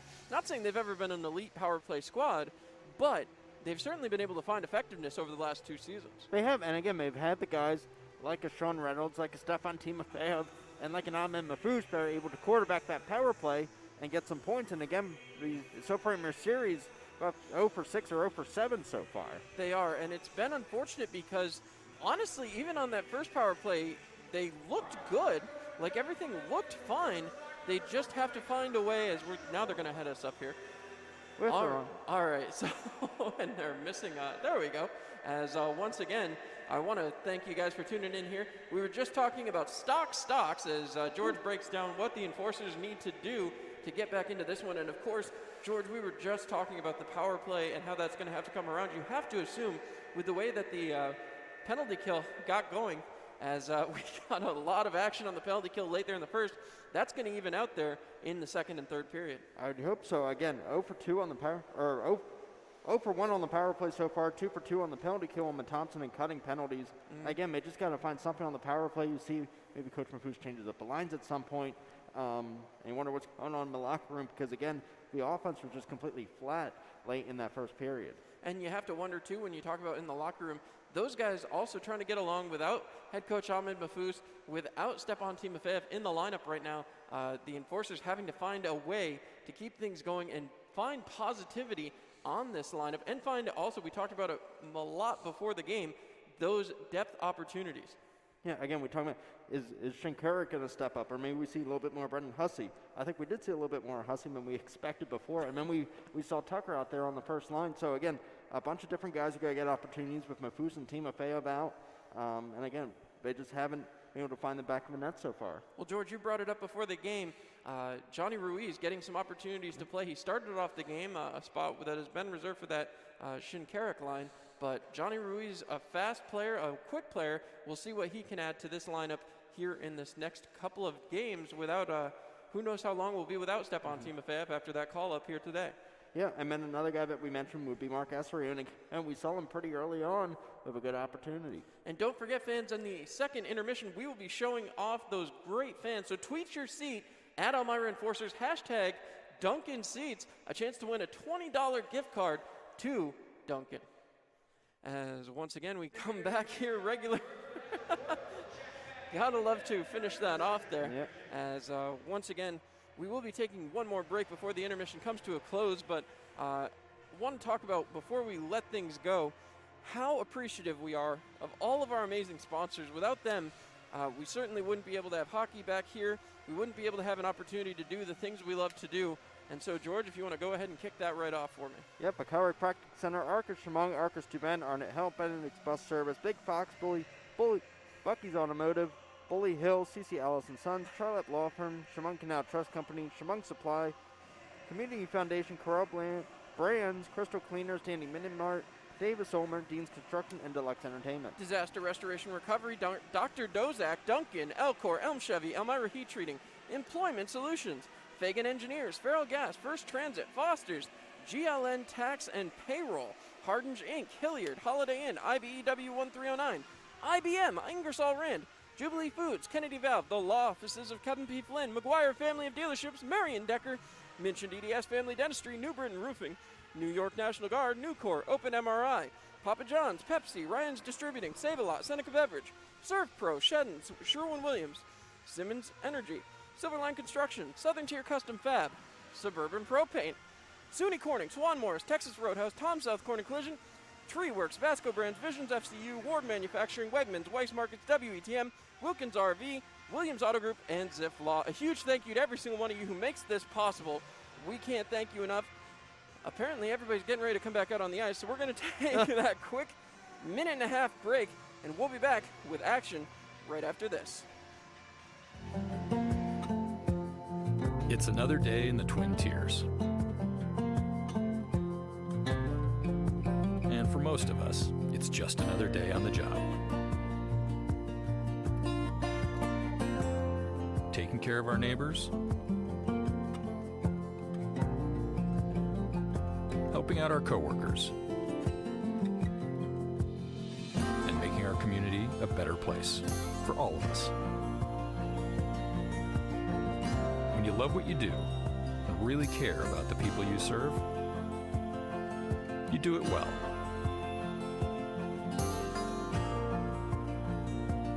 It's not for the glory, some big award, or even a pat on the back. It's just knowing that we can count on each other. That's reward enough. Arnett Health. It's what we do. Hi, this is Marion Decker, and at the Decker Agency, we've got over 34 years experience in helping our clients get the best insurance coverage possible. We're local and we're trusted. We've built our business on the idea that customers should be treated like family. At the Decker Agency, we offer free quotes and consultations. Our clients can build their coverages to best suit their needs and budget. Please stop into our office at 416 East 14th Street in Elmira Heights or call us at 607-734-1100 to schedule your free consultation today. And like the Marion M. Decker Agency, LLC on Facebook. At the Decker Agency, we help you protect what matters most. It's Elmira Enforcers Hockey. Now back to John inside of the arena. Hello and welcome back into the first arena. And George, we're getting ready for period number 2. Both teams standing there as we await the men in the zebra sweaters. Everybody else seems ready to go. Both coaching staffs taking the bench. The boys in teal down to our right. The boys in white and neon green getting ready to take the ice. And, well, we'll switch sides and do it again. 14-8 the shots on goal. And, again, George, we look at the first period, and you have to assume the Enforcers are going to want to come out just the same way they did there in period number 1. Yeah, again, if they play the way they did in the beginning of the first period, they're going to win this hockey game. But they just slipped. The energy just kind of fell flat after that media timeout, which, again, we've said historically has not been kind to the Enforcers. So, again, hopefully Mafoose kind of riled them up, maybe change up one of the lines, and now the Zebras come out, John. As they do, and you get a good look at the Enforcers coming out. As Tyler Jurich up there, he's tonight's top player to watch. Maybe he's the one that can get this going. Blake Peavy seems to be the rah-rah guy as you take a look down there towards the tunnel. As here comes Elmira. You see Rutledge, who on those 8 shots hasn't truly been tested, I don't think, George. He needs to face a lot more rubber. I mean, again, only 8 shots in that first period. Again, you got to find that next guy to step up and fill in the guys who aren't playing tonight. Certainly do. As you see one of them, Ahmed Mafoose, talking with the official. And again, you heard a lot of talk from Josh Pietrantonio on the Columbus side of it after the period came to an end, and he is talking with the same official that Pietrantonio was talking to at the end of the period. So you wonder what the context of that conversation was. That's a player you'd love to have mic'd up, is the official. So again, Enforcers, white and neon green, life left to right. I want to call it neon teal because it almost looks too bright to be teal. Skating from right to left. And we'll see. Water bottle. Interesting. Okay. So puck goes out, water bottle goes in, and we appear ready for period number 2. All the officials appear to be ready, and it's time, George. Puck drop. As we want to once again thank our amazing sponsors, Labatt Blue, proudly bringing you the broadcast tonight. Life is better with Labatt. Referee with a little puck magic down there as Johnny Ruiz wins the draw, sends it back to Glenn Patterson, who tosses across to Tyler Jurich, and right back to Bryce Martin behind his own net. Martin taking his time, see if maybe the ice is tilted tonight, as once again, here comes Johnny Ruiz, getting by Doe, throws it deep, right in on Rutledge, who has some trouble handling it, and I talked about, didn't have control, and they get the mercy whistle there, as the official lost sight of it. I tried to tell you before the game, too, those rebounds tend to be an issue for Rutledge, and that's where the Enforcers have to take advantage. They do. We didn't really see that until late in the first. I mean, we see it again, and he kind of sold it, but he had covered it up to the official behind the net. As now Ruiz, Pietrantonio going at it, back to Patterson. Patterson wraps around the backside of the net. He was looking for Jurich, but Jurich had been skating, and Howie stepped in between him. Wrap back around. Schultz controlling back below the goal line. Sends around for Howie again, right back towards Schultz. Schultz starts to look up ice. He throws it ahead. Gets it just to the neutral zone. And again, Johnny Ruiz in there throwing around a little bit. Dumps in on Dylan Kelly, and Kelly decides not to take a risk. Tyler Jurich goes to the bench and looking for a line change. So Jurich comes off. The next line up was not quite ready to go there. Not a short shift there, 43 seconds to kick off the period. As out comes the Shinkarik, Gravel, and trying to just take a look. There's Thompson, okay. Lost 27 there. Shinkarik loses the draw, thrown towards the net, and an excellent save by Dylan Kelly. Kelly gonna have to be big here for the Enforcers to keep them right where they are. Certainly can't afford to give up another one early in the second period. Puck is down, Shinkarik will win it back. No defensemen are there though, as Gravel digging for it, shoves it around for JT Walters. Walters looking up ice. Decides better of it, takes it himself across to Kyle Gonzalez, throws it ahead, who has that pass picked off by Bondarenko. Dropped off here to Connor Fries, passed across looking for MJ Graham, who turns, fires, save. And again, puck is loose in Columbus. Getting their cycle going on here as O'Brien. Quick stop there and turns. Continues to turn right up towards the blue line. That puck will go back behind the net for MJ Graham.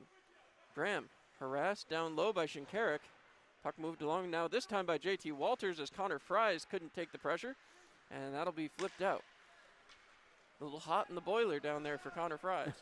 Well, thanks for the pity laugh, George. I appreciate it. As that puck comes back up towards center ice. Trying to throw it through, but right off of O'Brien, who breaks it in. 3-on-3 back the other way as this puck will be moved down. Bondarenko has it. He looks around for a teammate. Bondarenko drops that puck down low as Enser turns, brings it up the near side boards, throws it out towards the front where it's broken up, and a nice play by Shinkarik. Shinkarik turning around, takes it behind his net. Drop pass there for JT Walters. Chase Follis is living in front of that net right now. Brendan Hussey trying to control, but he's hacked at by Seth Enser. Enser again with the hack as Hussey gets it as far as the blue line, but not out. Puck goes low. Chase Follis pinned to the boards this time by Kyler Matthews. Still trying to play it out. Follis comes away with it. Matthews once again pinning Follis to the boards as O'Day in there digging. O'Day comes out of the pile with it. Sends it back to the point. Throws it towards the net. Deflected. Goes just wide. JT Walters turning it around. Shipping it ahead. Blake Peavy tries to get it out but runs into Brendan Hussey. Hussey prevented Peavy from getting it out. Now Peavy takes a hit there right along the blue line, and Columbus will get it back at their own blue line. Sent ahead. O'Day gets a hit from Hussey. O'Day still with the puck, trying to move it along, and will get it back behind the net. JT Walters digging, couldn't get it out as now it bounces onto Mark Essery's stick. Essery gets it out of the zone. as the Enforcers still not able to make the change they want. Peavy will get off. Pietrantonio into the offensive zone, chops the puck back. Doe throws it towards the net. Back behind, Mangone trying to get started. Mangone takes a look, sends up to the point. Again, Mangone throws it down low. Looking back towards Duncan. Duncan passes across for Howie. Howie winds, fires, save. Loose in front, off to Brendan Hussey. Flipped out of the zone, and going all the way back, they are going to call icing, and they will still not be able to get the line change they were hoping for.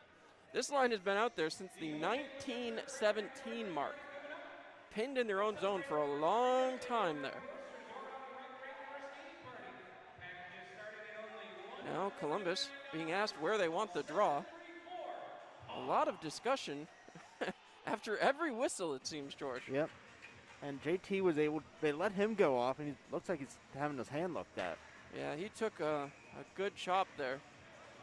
As once again, puck moved along, trying to get it out. A shot on Dylan Kelly. Poke check through, and now it's moved out by Essery. Gets it out of the zone. Essery and Hussey heading for the offensive zone, looking for the line change. Essery fires, and it's blockered aside. They'll get the line change, and Jurich had to skate away, lest he be called for too many men. Back the other way, here comes Connor Fries again. Drop pass, Bondarenko in the slot, fires, and it goes just wide. Another opportunity shot right towards the front of the net, trying to scoop it out of there, and the Enforcers do get it away. Another shot, and deflected away again. Beautiful play, Tucker out, 3-on-1 if they hurry. Tucker has Jurich waiting, throws it towards the net, and it goes just wide. Tucker takes a rough ride after the fact. And again, back the other way comes Columbus. As they come in off sides, Tucker is up, and he skates right by Jurich. I was wondering if Jurich might say something. He was wide open, and he wanted to let one go. I was about to say, I'm surprised he didn't get it over to Jurich, because like you said, he was wide open. And then back to that little scrum in front of the net, Bryce Martin did an excellent job saving that puck from crossing over the line, because it was just sitting there in the crease. Well, the Enforcers are built defense out, and you see why right there as they win this draw. Right back to Glenn Patterson. Thrown ahead and deflected this time, as once again the Columbus River Dragons move the puck ahead to Zemlicka. Zemlicka fires it up, and that one was deflected, so no icing. Patterson chasing it down. Patterson moves it along the backside. Fires it ahead. He was looking for Tucker, couldn't quite reach him. Columbus managing to keep the zone. Bounces that puck right to Tucker now. Tucker flips it ahead. He's looking for Ruiz. Ruiz trying to beat out his man. Can't do it. That puck moved aside by Rutledge. Doe gets it back to center ice. Picked off by Bryce Martin. Fed ahead to Patterson. Patterson sidesteps Pietrantonio. Throws it across. Tucker just didn't see that puck, as now Bryce Martin dumps it in. Jared Rutledge goes out to play. O'Brien pressured quickly. Broken up by Tucker this time. Thrown out trying to get it to the front. Ahead a wide open Jurich. Thrown through. Shinkarik feeds it along for Kyler Matthews. Matthews looking. Has Gino Mini back at the point. Matthews decides to take it, deflects it off a leg, and now Jurich chasing it. Jurich has. Throws down low. Pietrantonio trying to get there. Can't. Puck still moved along the board. Shinkarik trying to get there. Has it over to Jurich. Jurich on his backside, but still managed to move the puck for a moment. Now he and Pietrantonio tied up again. Wrapped around the boards. Keeping it is Kyler Matthews again. Enforcers now working the offensive zone. Trying to throw it ahead, but Gravel has it stripped, and now O'Brien will work back out. Dumped down in by O'Brien.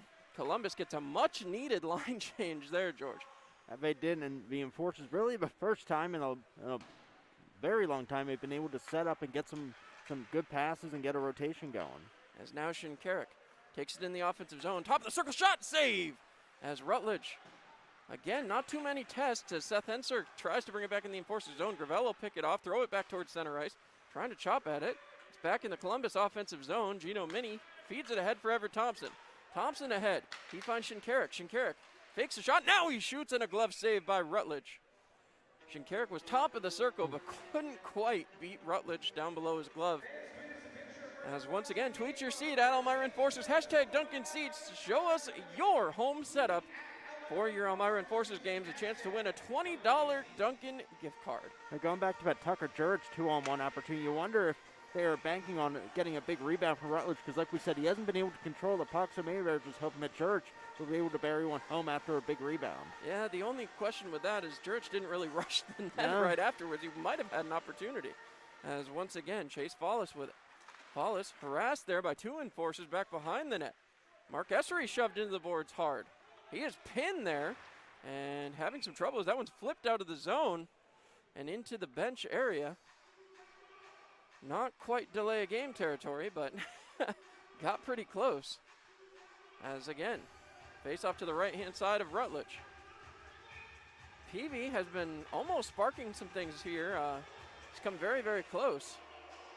As you like to see it, we talked about depth scoring being necessary tonight, and taken out that time was Taylor Cutting, trying to throw it back along. Enforcers can't get to the puck, and again, it's loose down there. Flipped up and out. JT Walters across to Kyle Gonzalez. Gonzalez gets the red line and dumps it back in. Takes a rough ride for his trouble from Chase Follis. Schultz wraps it back around. Puck is played off by Peavy, and again, Peavy with another opportunity, throws it towards the front of the net. It's still loose, and now it's back behind the net. Referee was about to blow it, and the puck was back behind the net. Rutledge, very good job of selling. You got to give him that for sure. Chase Follis wraps it around the boards. Too far, though, as Taylor Cutting will pick up. Cutting gets rubbed off, scooped up, and a penalty is upcoming against Enser this time. So Seth Enser going to take a penalty. The Enforcers going to get an offensive opportunity on the power play as they continue to hold. They've got 6-on-5 for a minute here. Puck faked off and now moved ahead. Shinkarik couldn't quite handle it as the disappointment of the Enforcers bench is audible. But they will get a power play opportunity down here.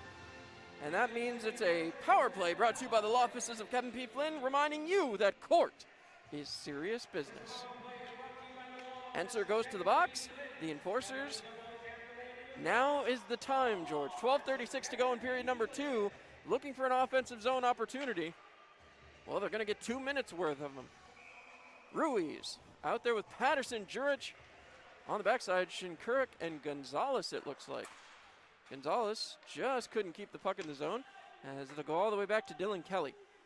Connor Fries pinching. Drop pass there as scooping it up is Gonzalez. Or excuse me, that's not Gonzalez, that's Brett Gravel. Move back behind. Playing it out here is Shinkarik. Already almost 30 seconds gone as here comes Gravel. Gravel jumps ahead into the offensive zone. Loses control of possession. It's kept in by Shinkarik. Moved ahead again as Gravel tried to get it up to Shinkarik and couldn't. Tyler Jurich waiting for the puck. As it comes out, Connor Fries has a 2-on-1 back the other way, but it's taken away. A smart play by Johnny Ruiz as Tyler Jurich going to slow things down to a more acceptable pace for the Enforcers. Jurich over the blue line, in onside, takes it to the hash marks, passed across for Patterson, thrown towards the front, and a rebound right onto the stick of Johnny Ruiz back behind the net. Played back behind, right towards the front, deflected just wide, and an excellent opportunity for Glenn Patterson. Thrown back up to the top. Shinkarik has it, swaps places with Gravel. Gravel couldn't reach it. That's going to come out of the zone, and the Enforcers just slap it back in. So the Enforcers get back onside, and now power play unit number 2 coming out here. Fired ahead, knocked down by Bryce Martin, as Mangone going to get there.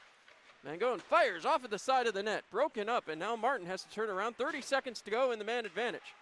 Played off, trying to play it through, and unable to do so was Thompson. He now gets it to Matthews. Thrown ahead for Bryce Martin. He gets taken off of that puck.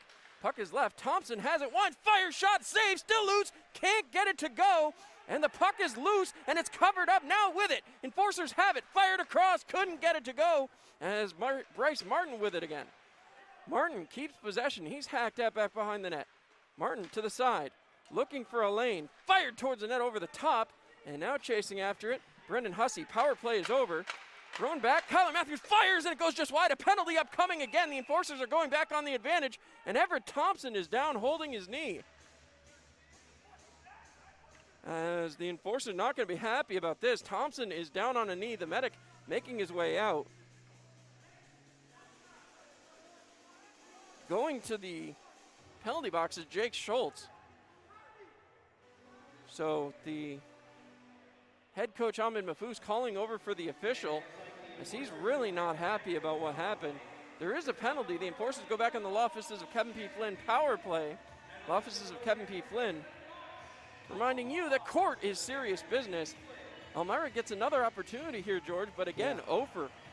Again, over, and that's kind of been the theme for this series is he comes back to the bench again. Mahfouz hot with the officials right now. And he is not happy about what happened. And yes, it's a power play for the Enforcers, but You can't have that kind of activity going on here. It's a regular season game. Pietrantonio now wanting a conference with the official, which is nothing new. Again. Shinkarik wants to join the conference. He does, yes. Shinkarik goes over to hear what is being said to Pietrantonio. I can't imagine what the argument would be. The official standing right in front of the net. Watch the whole thing go down. So now we break it up. The face-off will occur to the left-hand side of Rutledge, and this power play unit number 1 will come back out. Brody Duncan wraps around back behind. Play is broken up quickly there as it's scooped up and flipped out by Columbus. Going back to play, Shinkarik plays it along. Chase Follis right on Brett Gravel, who dumps it back in for Shinkarik. Shinkarik moves it along. He finds Johnny Ruiz. Ruiz heads up the ice. Takes a look, throws it ahead for Glenn Patterson. Patterson off to the sideboards. Left that one for Tyler Jurich. Jurich down to Ruiz. Ruiz looking back. Drop pass there for Gravel. Gravel sends back to Shinkarik. Shinkarik down low for Gravel along the hash marks. Gravel, top of the circle, takes a long look, decides better of it, sends down low. Another opportunity back to the point. Shinkarik still with it. And forces keep the zone. Right back to Shinkarik. Winds, fires, deflected, goes just wide. Johnny Ruiz with it, throws it towards the front again, and nobody there. Puck is sent all the way down. And out to play, Dylan Kelly trying to hurry it up. Get it back towards the offensive zone.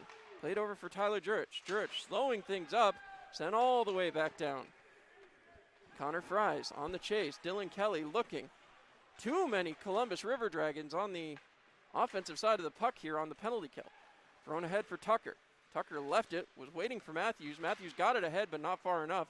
Scooped up by Brendan Hussey, who throws it up looking for Jurich. Jurich rides the hit of Zemlicka. Again, trying to move it along. Jurich does get it ahead. Tries to get towards the offensive zone and can't. Scooped up there by Tucker, thrown towards Glenn Patterson. Patterson can't get it in. 30 seconds to go in the man advantage, and Elmira stuck in a quagmire out there in center ice. Now Hussey finally brings it in.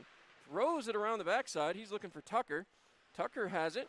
Trying to dump it back deeper and can't get it. Fries loses it before he gets out of the zone, but now Zemlicka will get it out. Bryce Martin with a hit. And you hear Coach Ahmed Mahfouz not happy with the effort here on the power play. Fed ahead. Here comes Martin. Martin trying to get by Pietrantonio. He does. Throws it towards the front. Still managing to keep possession for the moment. Now it's wrapped around and out of play. Deflected out as the power play comes to an end.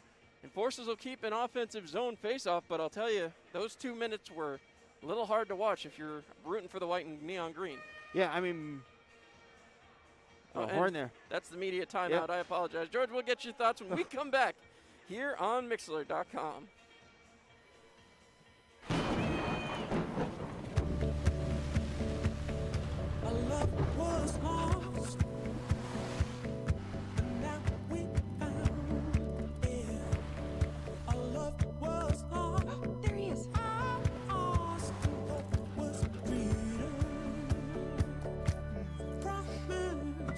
Everything you need when you need it most. Introducing the Toyota Venza with standard all-wheel drive. Toyota, let's go places. Of the game, Louis Yost. Upon graduating high school in 1987, he joined the Air Force the same year in December and served as a military police officer. He served in the Air Force from 1987 to 1990. Not too long after that, he got married and had the first of 4 sons. He spent the last 23 years as a New York State Correctional Officer, working right here in Elmira. He's a servant of his community and a true patriot who loves and honors his country 100% of the time. That's tonight's Ziff Law Veteran of the Game, Louis Yost. And so with that, a big thank you to the Ziff Law Veteran of the Game, Louis Yost, here tonight. And George, I wanted to get your thoughts before we got cut off by that commercial. I mean, but the first rotation of that power play I thought was excellent because they finally had some opportunities to get set up and make some good passes. But then Columbus just started pressing a little bit more. Fries did a really good job in the neutral zone, keeping the enforcers out from making another rush. He certainly did, and now Elmira are going to have to look for an answer here. Pietrantonio, once again, more talking as Shinkarik gets set to take the draw. He's trying to push that one back, gets it ahead. It's wrapped around the boards, and now it's good to see Everett Thompson back out there. Was a little worried about him as he went down, clutching his knee. As now back the other way Here comes Columbus trying to get it set up, throwing it way ahead. Scooped up, and Mangone has it deflect off a leg pad. Scooped up along the sideboards by Doe. Mangone now shoved into the boards. Enforcers battling. They come away with the puck. Shinkarik up to Thompson. Thompson starts ahead. Thompson looking. He's got Gravel. Gets it to him on a breakaway. Gravel digging shot and can't get it to go. Brett Gravel with a beauty of an opportunity. And just making the stop, Jared Rutledge. Whew. Gravel could not have asked for a better opportunity. Really, I mean, Officer Rutledge just kind of sweeping the glove just below, down by the lower part of the post and taking that one away from Gravel. At a great opportunity for the Enforcers, probably their best of the game so far. Certainly is, as they close the shot gap still even a little bit more, but the Enforcers have to find a way to put one behind Rutledge. Something they've done previously, they have to find a way to do here tonight. Brody Duncan battling, throws that one ahead, as that puck will get out to the neutral zone, scooped up by Kyler Matthews, fed back ahead, and here comes Johnny Ruiz. Ruiz throws it ahead, takes a couple of bodies for his effort. Chase Follis now trying to move it, it's in his skates, and Tucker trying to come away with it, wraps it around the boards, gets it back to Kyler Matthews. Matthews pressured by Enser, he'll send it down low, deflected towards the front, and the Enforcers again can't get the shot. Played back to center ice, Jurich couldn't quite keep the zone. Matthews sends back across to Minnie in his own zone. Matthews again with it, looks up the far side boards, decides better of it, and takes it behind his own net. Enforcers trailing by 4 shots on goal, but trailing where it matters, 1-0. Puck is fed ahead. Gino Minnie feeds it up for Tyler Jurich. Jurich across, he finds Tucker. Tucker in the slot, fires through the legs, scoops up again, throws it towards the net, and an easy save for Rutledge. Kept his legs closed. Tucker was looking for some 5-hole. Happy birthday to Jessica and Merv. It's our first birthday announcement of the season so far, so hope they enjoy their birthday. An Enforcers win would certainly help. I certainly would, as we hope to see this one get a little closer here. And here comes that PV line, a little bit of energy, if you will, on this PV line, as they have had some excellent opportunities, but that one wrapped around for Connor Fries. And Fries, the lone goal scorer here tonight. Puck fed ahead. Columbus trying to get it started here in their offensive zone. MJ Graham has that puck stolen away from him, chopped back behind the net, and a dangerous play there by Mark Essery as the Enforcers start out the other way. Here comes Taylor Cutting. Cutting breaking into the zone onside. Can't quite get that puck to settle down as Bryce Martin scoops it up, sends it up to Glenn Patterson. Patterson back across for Mark Essery. Essery, it's in his feet, trying to move it along, and does. Essery flips it in the offensive zone. I said it before, Peavy's been sparking some stuff, and Taylor Cutting trying to get in on that, as here comes MJ Graham back the other way. Graham taking a long look, fired towards the front of the net, and picked off there by Dylan Kelly. Kelly with an excellent stop. 6:24 to go in a 1-0 Columbus lead, and Georgia, the Enforcers, they keep finding these little spurts, but they can't seem to finish. Again, outside the power play, but they really haven't had an opportunity to kind of get down in the zone, settle down, and get some good passes and throw some quality shots on the net. They've had a couple a little bit low and trying to just throw it on and trying to get those rebounds we talked about, but other than that, there hasn't been much. As that puck won back to the sideboards by Columbus, worked back along and trying to set something up. Mangone with it, looking back. That one fired out of the zone, and here comes the Enforcers. Gravel looking for a second opportunity. Wine fires, and it's stopped by Rutledge. And a great idea there by Everett Thompson, clearly knowing the book on Rutledge with the with the rebound control issues. That's what you want to see from the Enforcers, and that's what I said in the pregame. They got to attack the net. So once again, Enforcers going back to work. Shinkarik ready to match up with Pietrantonio again. As puck is down, Shinkarik battling, couldn't quite get there. Everett Thompson trying to get in there, and he takes one up high. Apparently not, as once again moved back out, flipped ahead, and here comes Schultz back the other way. Schultz breaking into the zone, firing, saved by Dylan Kelly. If nothing else, Dylan Kelly having a stamp on tonight. He has looked marvelous. He has, and again, the one goal that he's given out was an unfortunate one that either, he said, kicked in or hit off the back of his jersey. Yep, he got it. It looked like, and I'd have to see the replay again, that his leg just came back and kicked it in, even though it fell right behind him. As Pietrantonio and Shinkarik ready to go again. 5:51 to go here in period number 2. Puck is down, moved back along, and thrown ahead. Thompson has it. Looking, he's got Gravel streaking, decides better of it, goes to, and that one went up and into the Enforcers bench. I believe that missed head coach Ahmed Mahfouz. It certainly had to be a little nerve-wracking, and may have hit. Trying to see who that is. Is that Hussey? I thought it was Essery or. Looks like Hussey's the one rubbing at his at his head. He appears to be fine. He's laughing over there on the bench. So either way, Enforcers is now outside their zone as Fallis goes to work with Ruiz. Ruiz wins the draw. Minnie sends it back across to Kyler Matthews. Thrown ahead and into the offensive zone for Tyler Jurich. Thrown ahead looking for Ruiz, who was blazing towards the net, but just couldn't get his stick on it. Covered up by Rutledge. And we talked about the speed of Ruiz. He really hasn't had an opportunity to show it off, and he finally gets it there with 5.5 left in the second. Well, we'll see if the Enforcers can come along here. Ruiz and Fallis line up together again. Ruiz pushes that one forward, tracing it down as he and Brody Duncan come together. This one worked up the boards, and again, O'Day trying to move it along. It's kept at the line by Gino Mini, as that puck will be flipped up. Seth Henser. Drop pass for Chase Fallis. Fallis back down low. He's harassed there by Kyler Matthews. Trying to move it along. Scooped back behind. Gino Mini picks it up. Mini looking, flips it back towards center ice, and now Brandon Tucker trying to chase it down. Tucker lifts a stick but can't get the puck.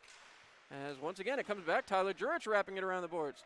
Johnny Ruiz trying to read it, can't, as that puck again off those crazy caroms. O'Day back the other way for Columbus. O'Day looking, throws it towards the net. A blocker stop there by Dylan Kelly. Fallis wraps it back around behind. Kyler Matthews safely watching that one as Kelly deflects another shot away. Gino Mini has his stick taken away from him as Chase Fallis once again back to work. Drop pass for Bondarenko. Bondarenko along the near side boards. He takes a long look just at the hash marks, drops down low for Connor Fries, throws back to the point to Brody Duncan. Thrown in front, shot deflected and saved by Kelly. Kelly comes up big again. So another face-off in the offensive zone for Columbus, and Elmira will get a full line change again, and it looks like back out comes Shinkarik, Gravel, and Thompson. You know they want to find one before the end of this second period, George. Oh, yeah. Can't go take a trailing deficit into the third period. As you see, a lot of discussion. Shinkarik ready. He will push that puck back. Bryce Martin wraps it to his defensive partner, and Glenn Patterson gets it up the far side boards, deflects it off. Here comes Thompson. Thompson moving ahead.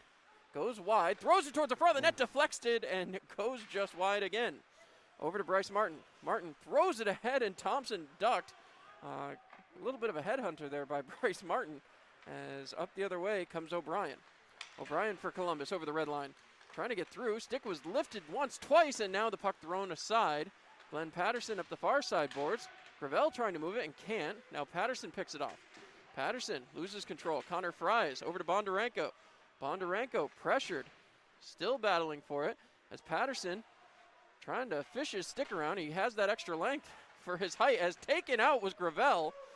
And again, played too many men on the ice there, and it's going to be blown dead as they finally get the whistle, as way too many teal jerseys on that one. There's still 6 men on the ice. So certainly an easy call there for the officials. As 3:35 to go, the Enforcers going to get one more opportunity at the man advantage.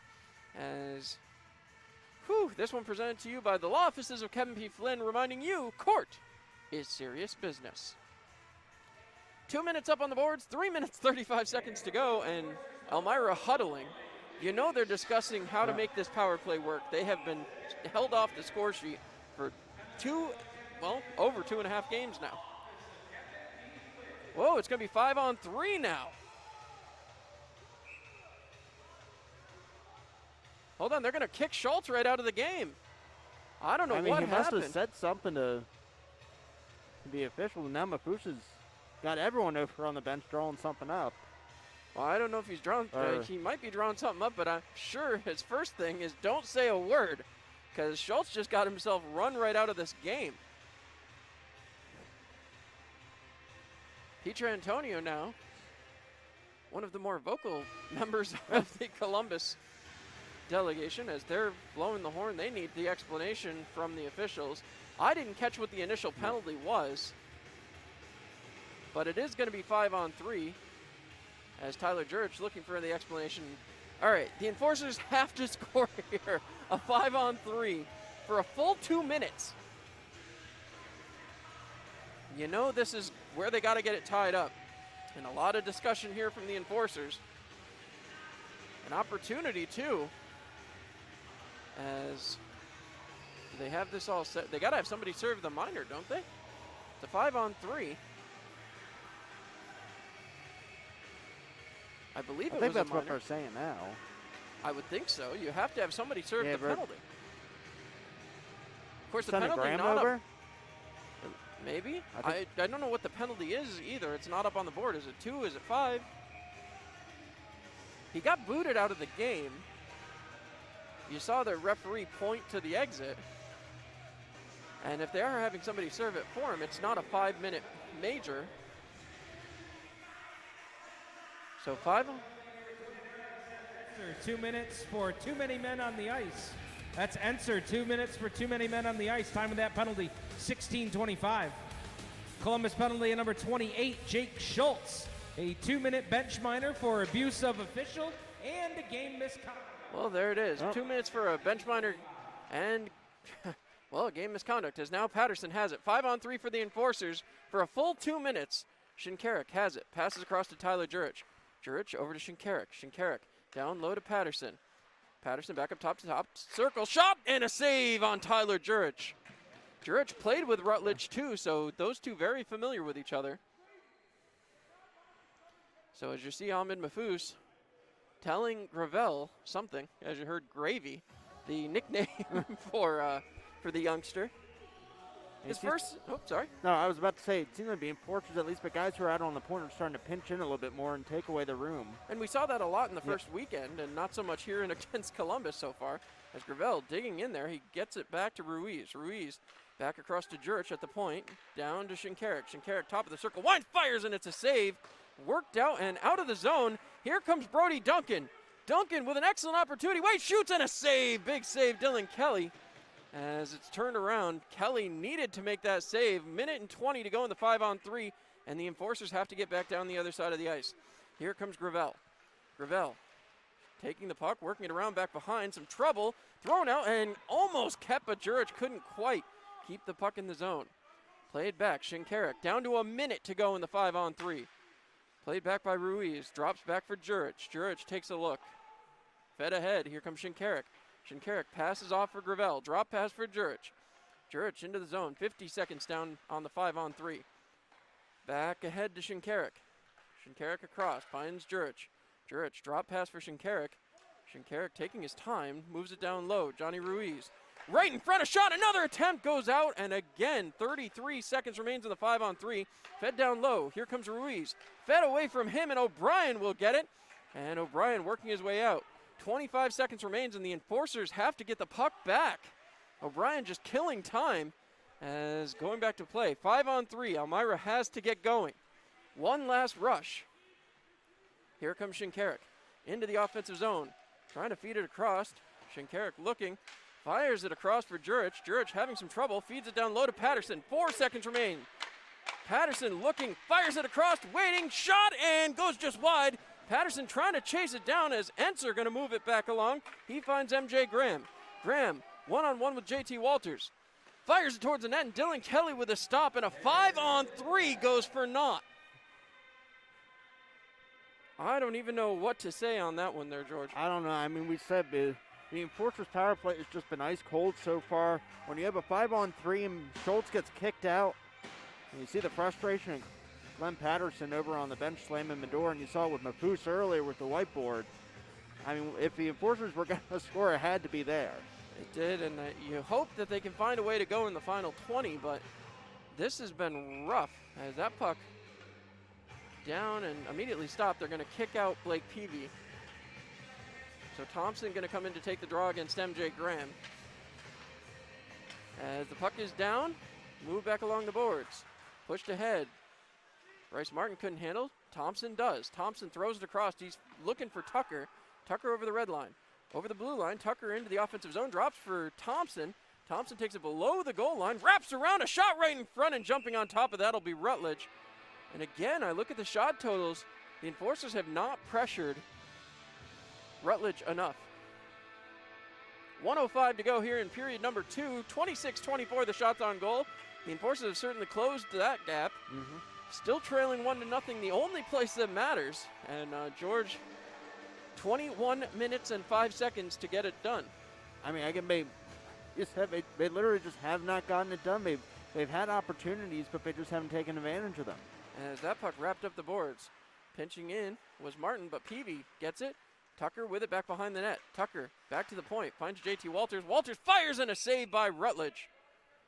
53.3 seconds left to go as we continue to count down towards the second intermission. And Georgia's got to be some kind of comeback here as Elmira continues to look to start the fire. They just haven't found anything. Nothing offensively to talk of aside from that Gravel opportunity. Shinkarik, Ruiz, and Gravel now all out there. So this is the line I said I think might be a possibility, as trying to shove it in was Ruiz, and he gets shoved off for his trouble. Ruiz just following up. Again, you got to attack the front of the net. As that faceoff will come to the right-hand side of Rutledge. 48.6 seconds remain as Shinkarik takes on Pietrantonio. Puck is dropped. Columbus going to get there, but again, the puck is loose down below the goal line. Again, battling for it. Puck still loose, bounced off right to Pietrantonio. Shinkarik trying to take care of that puck, but again, out the other way. Mangone fires, saved by Dylan Kelly. 32.3 seconds remains in period number 2. You got to see the effort we saw yesterday. You saw Ahmed Mahfouz dive for a puck to push it in. You saw all those plays that the Enforcers were successful with. That's what has to happen here tonight. And right now you got 20 minutes and 32 seconds to get it done. As Shinkarik, Pietrantonio one more time, match it up. Puck is dropped. Move back behind. Fed ahead, out of the zone. Howie stops it, throws it right back toward Dylan Kelly, who moves it aside. Played back behind for Kyler Matthews. 20 seconds to go in period number 2. Fed out. Matthews moves it up. Here comes Patterson. Patterson firing it across, broken up at center ice. 3-on-2 if the Columbus River Dragons hurry. A drop pass. Mangone couldn't get a hold of it. Flipped back ahead. Thrown out by Tyler Jurich. And the Enforcers looking to go to the locker room with a 1-0 deficit. Well, that ends 40 minutes of play, and George, the one thing you can say, the Enforcers still very much in it. A 1-goal deficit. If you had to take something into the third period, I'm sure the Enforcers would take that. You can't be happy, though. No offensive production so far. We talked about depth scoring. You're not even seeing any scoring at this point, and what do you got to do in the final 20? I mean, I don't even know at this point. Again, you don't even need just the puck luck. When you lose the two guys that create the points, I mean, that's the whole thing is just kind of falling apart at this point. We don't have a Mahfouz or a Timofeyev out there, and again, we say it so many times tonight, but you don't have those two guys, but they create the plays and they quarterback the power play for the most part. They certainly do. So when you don't have those two guys out there, you know, who's the guy that's going to step up? And again, we talked about how much depth they have, but we haven't seen, George for the most part, we haven't seen much of him lately. No. Shinkarik, I don't think we've seen what we thought we were going to get from him tonight, and the same with Johnny Ruiz. For sure, and you got to find something out of one of these players, and they got to find a way to put it home, and we'll see if they can do it. We'll step aside. The Marion Decker Intermission Report, brought to you by Marion Decker, reminding you to protect what matters most. We'll be back after this.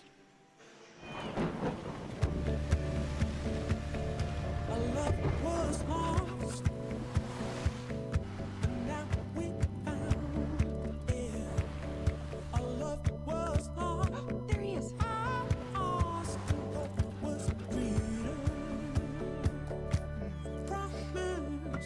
Everything you need when you need it most. Introducing the Toyota Venza with standard all-wheel drive. Toyota, let's go places. Give me a blue light lime. Yeah! Grapefruit. Blood orange, me berry. Got it. Oh! Barry, you son of a bass. We've been through this. No thumbs. Just yanking your hook. Oh, good. When you're at the lake, you drink Labatt. That's lake law.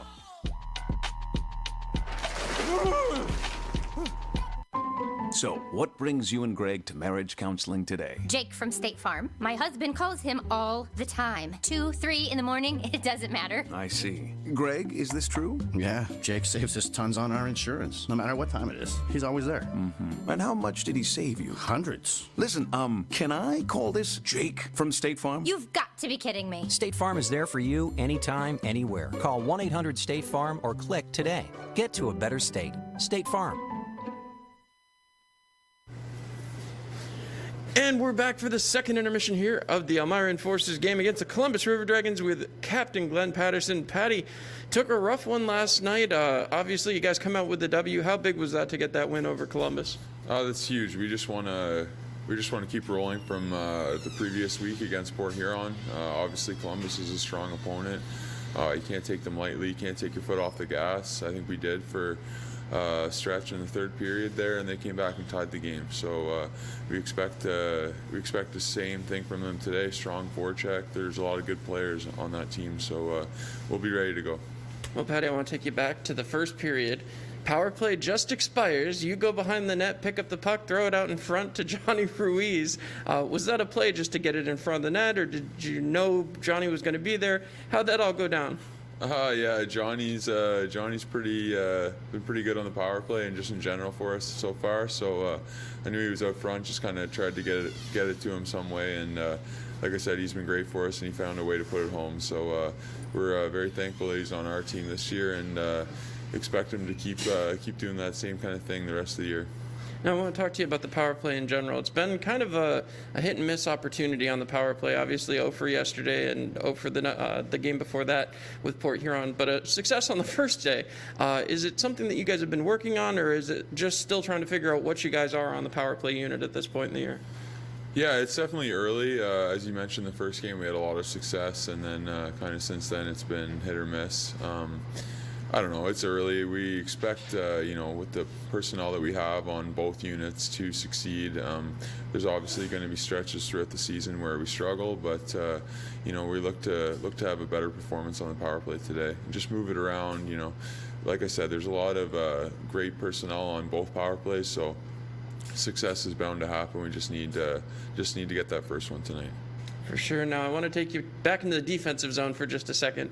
Troy Passingham, we really know what to expect after 2 long years. He stops the puck as often as you can ask him to.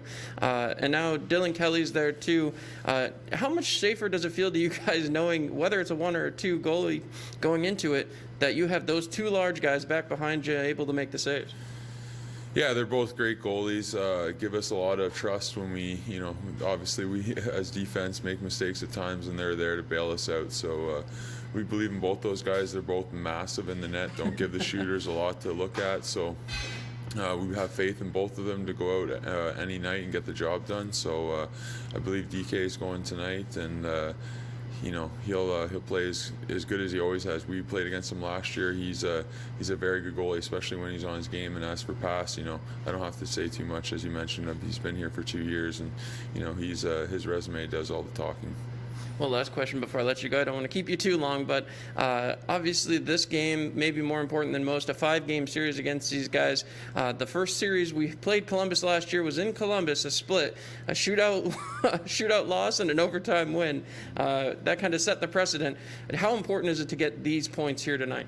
Yeah, it's always nice to, stack points at the start of the year, build a big base to work off of, because there's obviously, as I mentioned, there's going to be ups and downs, highs and lows of the season. So it's always great to, get off to a great start at the start of the year, build a good foundation. So we look to come out strong again tonight and hopefully play a full 60 minutes against them. All right, well, thank you to Glenn Patterson. We'll be back here on the Mixer.com Intermission Report. New extra charge hot and iced coffee from Dunkin' is made with 20% extra caffeine from green coffee extract, because we could all use a little extra this year.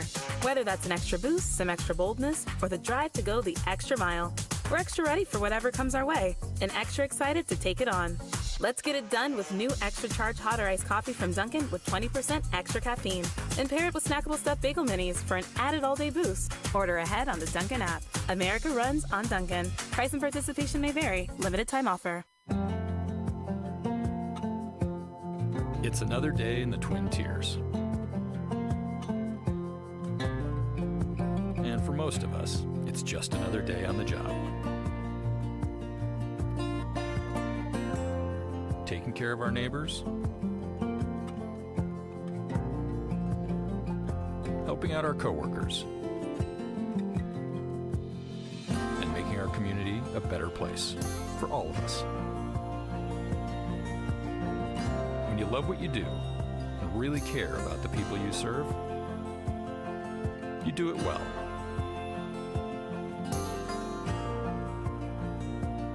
It's not for the glory, some big award, or even a pat on the back.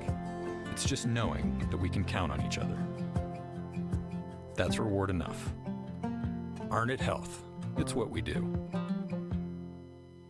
Hi, this is Marian Decker, and at the Decker Agency, we've got over 34 years experience in helping our clients get the best insurance coverage possible. We're local and we're trusted. We've built our business on the idea that customers should be treated like family. At the Decker Agency, we offer free quotes and consultations. Our clients can build their coverages to best suit their needs and budget. Please stop into our office at 416 East 14th Street in Elmira Heights or call us at 607-734-1100 to schedule your free consultation today. And like the Marian M. Decker Agency LLC on Facebook, at the Decker Agency, we help you protect what matters most. It's Elmira Enforcers Hockey. Now back to John inside of the arena. Hello and welcome in here to the first arena. And, well, George, 1-0 Columbus. Not a ton to talk about. Opportunities galore in period two. We'll save that here for the next minute 45. You know, the unfortunate part about this is the Enforcers, who looked so good yesterday, just look a little bit flat here today. Exactly. We talked about it in the break. You know, is it not having the fans in the building during the power play? Did they use too much energy last night in the shootout and the overtime? Again, they just come out completely flat. And as I said right before the break, when you don't have your two top playmakers, not just even playmakers, guys that create opportunities for everyone else, when you lose those two guys, who's going to step up and do that? Yes, we have guys that can score, but do we have guys who can create plays? For sure, and the bigger question here, and I think we've neglected it a little bit, and that's on us, but the Enforcers are playing their fourth game in 6 days after a year. I mean, literally a calendar year. They haven't done anything. I mean, you've been quarantined, you've been COVID checked, you've been everything else, and you wonder if fatigue plays a part. You wonder if the motivation of losing a couple of guys plays a part. I mean, there's a lot of factors that go into this, but right now you've got a week off after today. You got to put everything into these final 20 minutes, and I'm sure that's what Coach Ahmed Mahfouz is telling them in the room. I'm sure. I mean, you could hear the frustration, not just from Mahfouz, but from the captain, Glenn Patterson, on the bench. Again, they got to find some kind of a spark here because, again, they had that 5-on-3 opportunity. The first part of that 5-on-3 was fantastic because they were able to settle down, set up, and get some shots on the net. But other than that, they didn't have anything, and Fries did a good job creating pressure up from the neutral zone. They certainly did, and now here we are back up on the big screen, and thank you so much. George, the power play, a bunch of opportunities, but they're over since opening night back against the Port Huron Prowlers. The Enforcers have to find a way to find some success on that power play. And a 5-on-3, we thought they might have a chance there. It just unfortunately didn't go their way. Yeah, again, they had the opportunities, but we talked about right before, they may not have those guys who can create plays like Mahfouz and Timofeyev, like we said earlier. And again, everything has just been flat outside of that. The second half of the 5-on-3, Fries did a good job keeping the puck in the neutral zone and then creating pressure on the Enforcers goaltender Dylan Kelly, who, again, Kelly has been solid for most of tonight. Again, just one goal allowed and 28 saves. So, again, the defense has been strong, the goaltending has been strong, but the offense, once again, just falling flat. Well, and there it is. Jared Rutledge, we talked about before the game, gives up a lot of rebounds and a lot of opportunities. We've seen him right here tonight. The unfortunate part is you getting a lot of one and done from the Enforcers, and they just are unable to capitalize on those opportunities and take advantage and put something home behind Jared Rutledge. So it's going to be a case of what they can do here in the final 20 minutes. And as we just said before we went here on the big screen, a week off after today before the Enforcers are back in action, so nothing to save it for. You got to come through here tonight. You do. Again, you don't know how much energy they used last night with the overtime and the shootout and then the celebration after that. But again, you got to put everything into these last couple minutes here. Again, you're going to have a week off. Hopefully, that'll help you rejuvenate. Maybe you get a couple guys back at some point. But again, just absolutely nothing there through those first two periods. Certainly has been, and as we count down to the end of our segment here, I want to remind everybody that coming up in just a second, you're going to see some of those pictures. Make sure you continue to tweet at Elmira Enforcers, hashtag Duncan Seats all season long. We're going to have two winners, each getting a $20 gift card to Duncan. You'll be able to pick those up from 9 to 5, Monday through Friday at the First Arena box office. So as we go back here, and once again, want to thank everybody for letting us do that. George, we got to get to thanking some sponsors, but before we do that, I got a big shout out here. Hey, Enforcers fans, don't let your chronic aches and pains keep you down. Jay Schultz Massage offers both sports and medical massage to get you back on your feet. From cupping to joint mobility and movement, Jay Schultz Massage can get you moving again. Located at 100 North Main Street, Suite 407 in Elmira, across from the First Arena. Call or text 607-259-3660. Jay Schultz Massage, keeping your Elmira Enforcers moving on and off the ice. And there's some great pictures right there. That looks like what the offense is tonight, just sleeping. A little bit, but they certainly are fun. Loving the thumbs up. Oh, hey, look at that. Quacky looking good with the Enforcer green belt. I like it. Lots of pets watching. Yeah. I like to see it. So thank you so much to everybody who tweeted their seat. But now, once again, a huge thank you to all of our amazing sponsors for sticking with us and helping us get through this COVID season. A big thanks to a chiropractic center, Arcus Shamong, Arcus Duben, Arnett Health, Benedict's Bus Service, Big Fox, Boulay, Buckley's Automotive, Bully Hill, CC Allison Son, Charlotte Law Firm, Shamong Canal Trust Company, Shamong Supply, Community Foundation, Corel Brands, Crystal Cleaners, Dandy Mini Marts, Davis Ulmer, Dean's Construction, and Deluxe Entertainment. Disaster Restoration Recover, Dr. Dozak, Duncan, Elcor, Elm Shelby, Elmira Heat Treating Employment Solutions, Pagan Engineering, Farrell Gas, First Transit, Foster's, GLN Tax and Payroll, Harding Jink, Hilliard, Holiday Inn, IBW 1309, IBM, Ingersoll Rand, Jubilee Foods, Kennedy Bablaw, offices of Kevin P. Flynn, McGuire Family Dealership, Marion Decker, Minchin DDS Family Dentistry, New Britain Roofing, New York National Guard, Nucor, Open MRI, Papa John's, Pepsi, Ryan's Distributing, Saverland, Seneca Beverage, Servpro, Shedden, Sherwin Williams, Siemens Energy, Silverline Construction, Southern Tier Custom Fab, Suburban Proteins, SUNY Corning, Swan Morris, Texas Roadhouse, Tom South Corning Collision, Tree Works, Vasco Brands, Visions FCU, Ward Manufacturing, Wegmans, Weiss Markets, WETM, Wilkins RV, Williams Auto Group, and Zip Law. And of course, we can't thank enough Labatt Blue Light sponsoring tonight's broadcast. Don't forget, life is better with Labatt. And hopefully the Enforcers got rejuvenated and maybe they had some Labatt Blue Light in the locker room. Oof. And they can get things going here tonight. Trailing just by one, we want to thank once again also Marion M. Decker, who is sponsoring the intermission report. Marion M. Decker Insurance, covering what matters most. So with that, we'll step aside one more time. The teams are beginning to gather, and guess what that means? Period number 3. We'll see if the Enforcers can mount the comeback, just like the River Dragons did last night. Charge hot and iced coffee from Dunkin' is made with 20% extra caffeine from green coffee extract, because we could all use a little extra this year. Whether that's an extra boost, some extra boldness, or the drive to go the extra mile, we're extra ready for whatever comes our way and extra excited to take it on. Let's get it done with new extra charged hot or iced coffee from Dunkin' with 20% extra caffeine.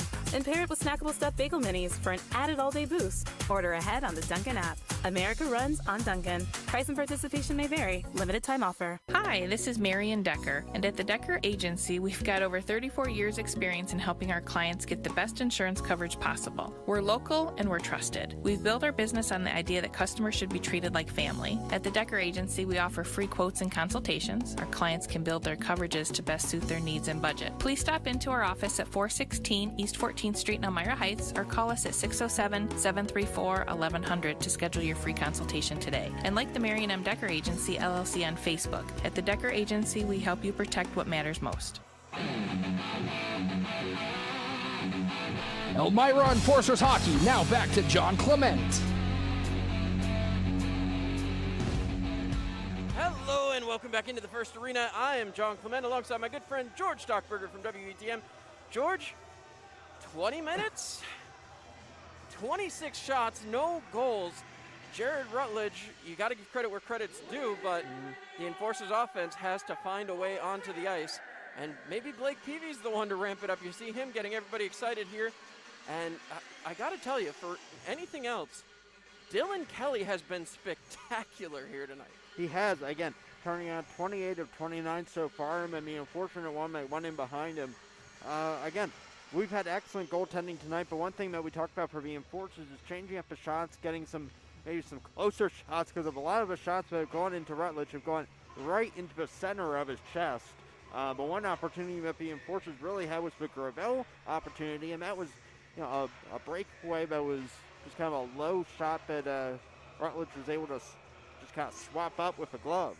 Well, the nice thing is Columbus short a D-man, as Schultz will not be back for the third period. You wonder again if the hot player to watch maybe can turn it around.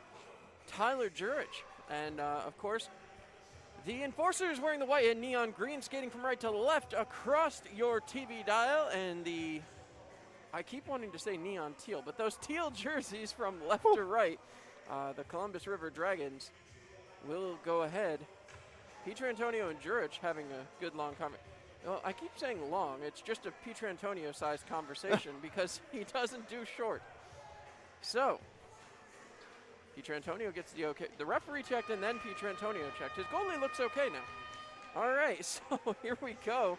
Number 9's battling in the faceoff circle. Ruiz comes away with the win. Jurich got it back to Bryce Martin, who threw it ahead. Pietrantonio turning it right back around. Bryce Martin on the far side, chasing it down and in. And we'll see if we get a lot of continuous play here in the third period as well. We've seen it all game long. Not a ton of whistles. Referees certainly not being paid by the whistle. Onside, just barely there. But Pietrantonio turns it around the other way. Chopped away from him by Tucker, but right back onto his stick. A shot and a save by Dylan Kelly. So we're going with DK. As 19:36 to go here in period number 3. Columbus gets a first shot of the period, but you like seeing Elmira turn it on to start things off. Again, a little bit of an extra low quick step from this offense already. As Patterson sends back around for Bryce Martin. Martin lost control. Bondarenko right in front, but a huge stop by Johnny Ruiz. Ruiz up the boards for Tucker. Tucker couldn't handle it. Now he gets it ahead, and Jurich will dump it on in. Jurich chasing around Brody Duncan. Duncan throws it back ahead again and kept in the zone momentarily as that puck flipped ahead by Columbus. Bondarenko chasing, shoved ahead again. Moved out of the zone by Jurich and slapped down the ice. This one, they're not going to like that. The goalie went towards it. They are not going to like that one. I'm not sure what twos are being, 22. They're calling for Jurich to come back on. The Enforcers were trying to argue the icing call because the goalie moved out to play it. And we have seen that work against Elmira before, George. Yeah. So it's going to be Graham taking on Ruiz this time. Less than a minute gone here in the third period as it's turned back around and moved up the boards. Tucker couldn't quite get it right on a Bondarenko stick. Played in front, shot, save, another shot, and another save, Dylan Kelly. That's the save of the season right there, not just because it's early in the season, but because it keeps the Enforcers in the game. And just flash from the leather there, Dylan Kelly. Kelly, an excellent netminder. The Enforcers obviously very excited to get him. And, wow. You hope that gives them a spark, because I don't know what else will. I don't know. That was a beauty of a play by Dylan Kelly. I've been impressed with watching him at practice, and now in the games, he's just a phenomenal netminder. as this puck thrown around, bounces off the boards and out the other way. Shinkarik takes a long look, starts out and decides to take it himself, passes up to Gravel. Gravel feeds it off the boards, looking for Shinkarik, but it gets away from him, as now Everett Thompson trying to chase that one back down. Flutters towards the Enforcers' defensive zone. Kyler Matthews couldn't get it out, as Chase Follis using his stick to knock that one down. Gino Mini around the boards. Gino tried to get things started off with a little bit of a brawl earlier. Thrown towards the front, shot and a save by Dylan Kelly. I just said Dylan Kelly getting it going, and well, he's on his game. Now the Enforcers offense has to do something. That one almost an identical play. The Enforcers are unable to clear the puck out of his zone, and just a low man's hitting him a circle wide open, and Kelly able to go pipe to pipe. As now again, puck is pushed down. Peavy fell on top of it, I thought, but again, it's cleared and around the top. Brendan Hussey will flip it towards the neutral zone. Can't quite get it out, as now Martin forced to retreat in his own zone. Bryce Martin takes a long look, feeds up for Brendan Hussey. Hussey off the boards, but nobody there, as easy turnover again for Columbus. This line, which has provided some energy, has to get it going. Big stop by Dylan Kelly again with a blocker. Shot again, a save by Dylan Kelly. And a lot of opportunities for Columbus here in the first 2 minutes. This is exactly what Elmira needs to get away from. They need to head down the other side of the ice because, again, Rutledge sits untested.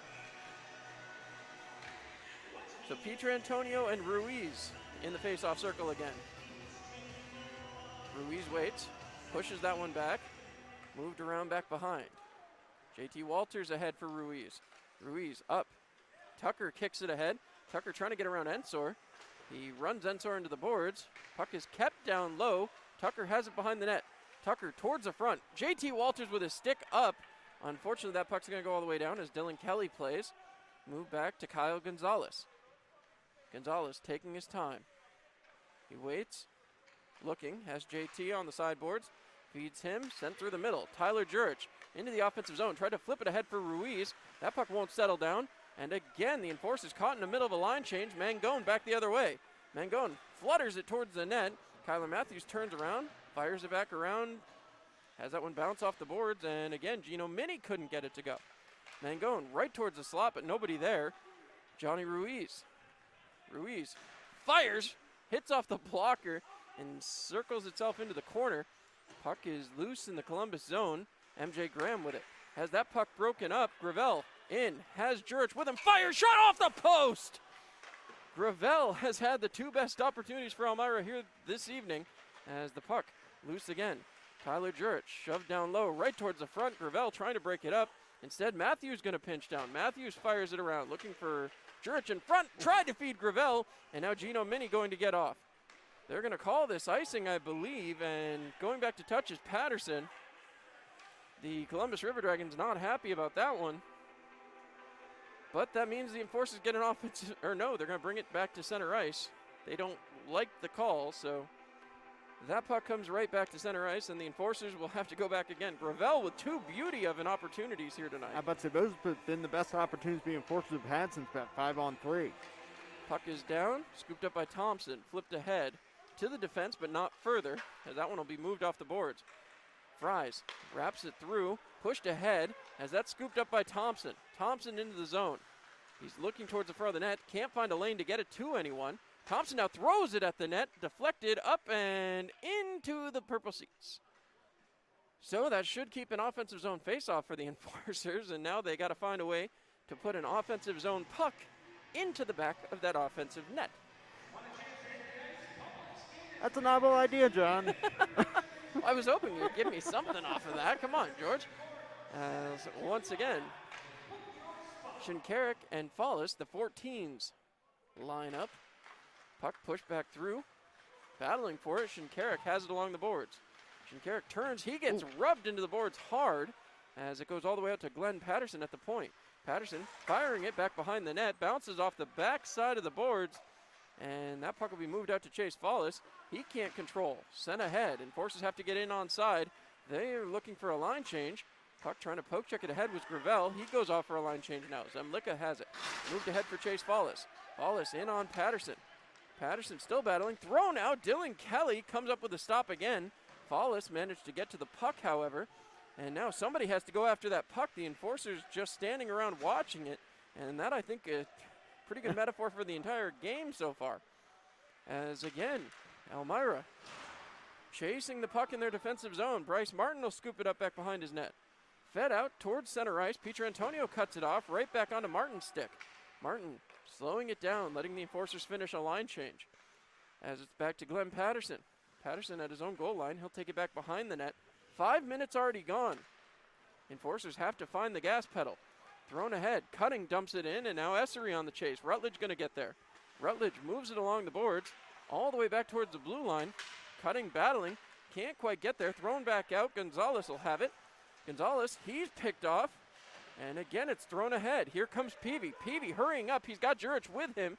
And the puck is dumped deep into the zone. Rutledge up the boards. Jurich trying to get his stick on it and couldn't. Pietrantonio will bank it off the boards. Back the other way. Gonzalez hurrying. Bondarenko shot. Goes off of Gonzalez. Gonzalez ahead. He finds Tucker.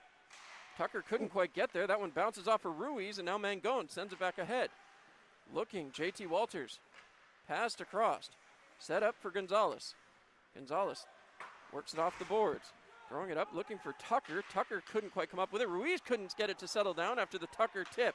Bondarenko ahead for Connor Fries. Gonzalez slowed up, looking for Connor Fries. Fries has possession, throws it back towards the point. Howie winds, fires, goes wide.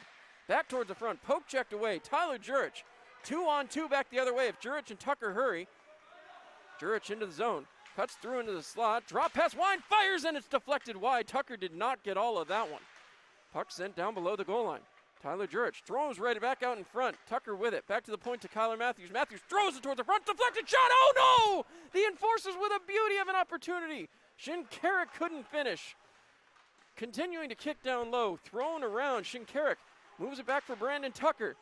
Tucker trying to dipsy doodle his way through, and he gets held up as once again it's moved down low by Bondarenko. Thrown ahead, all the way down. Gino Mini couldn't come up with contact. Columbus going to get a line change.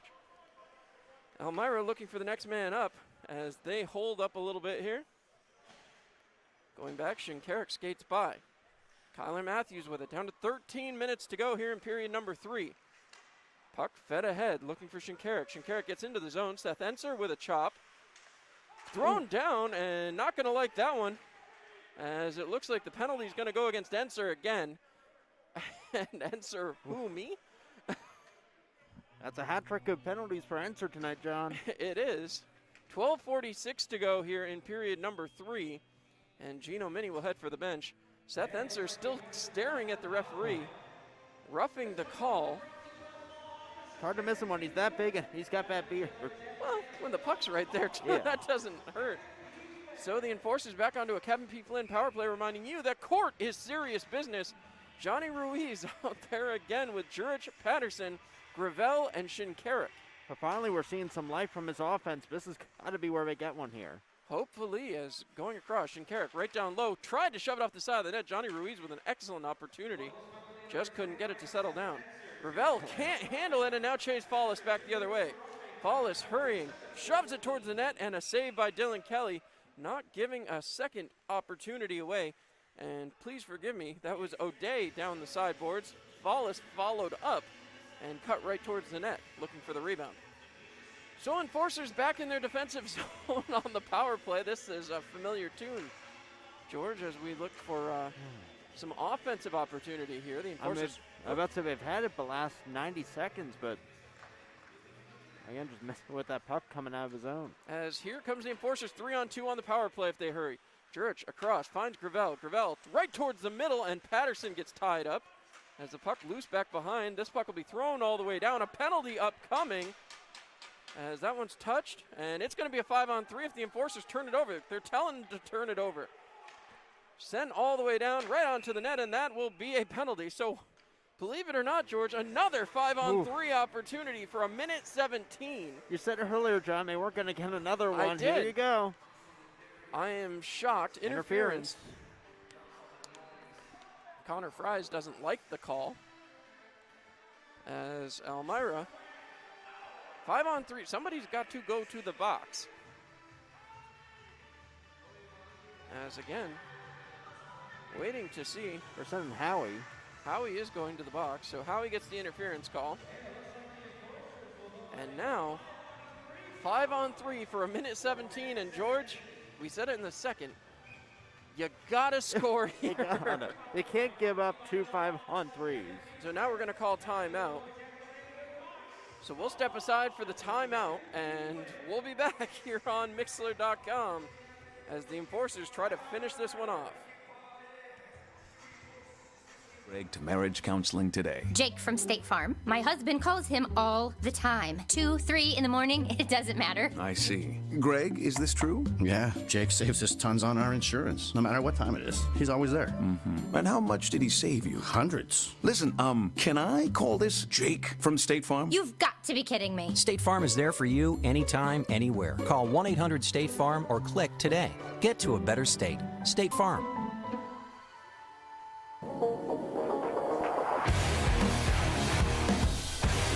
It's Elmira Enforcers Hockey. Now back to John inside of the arena.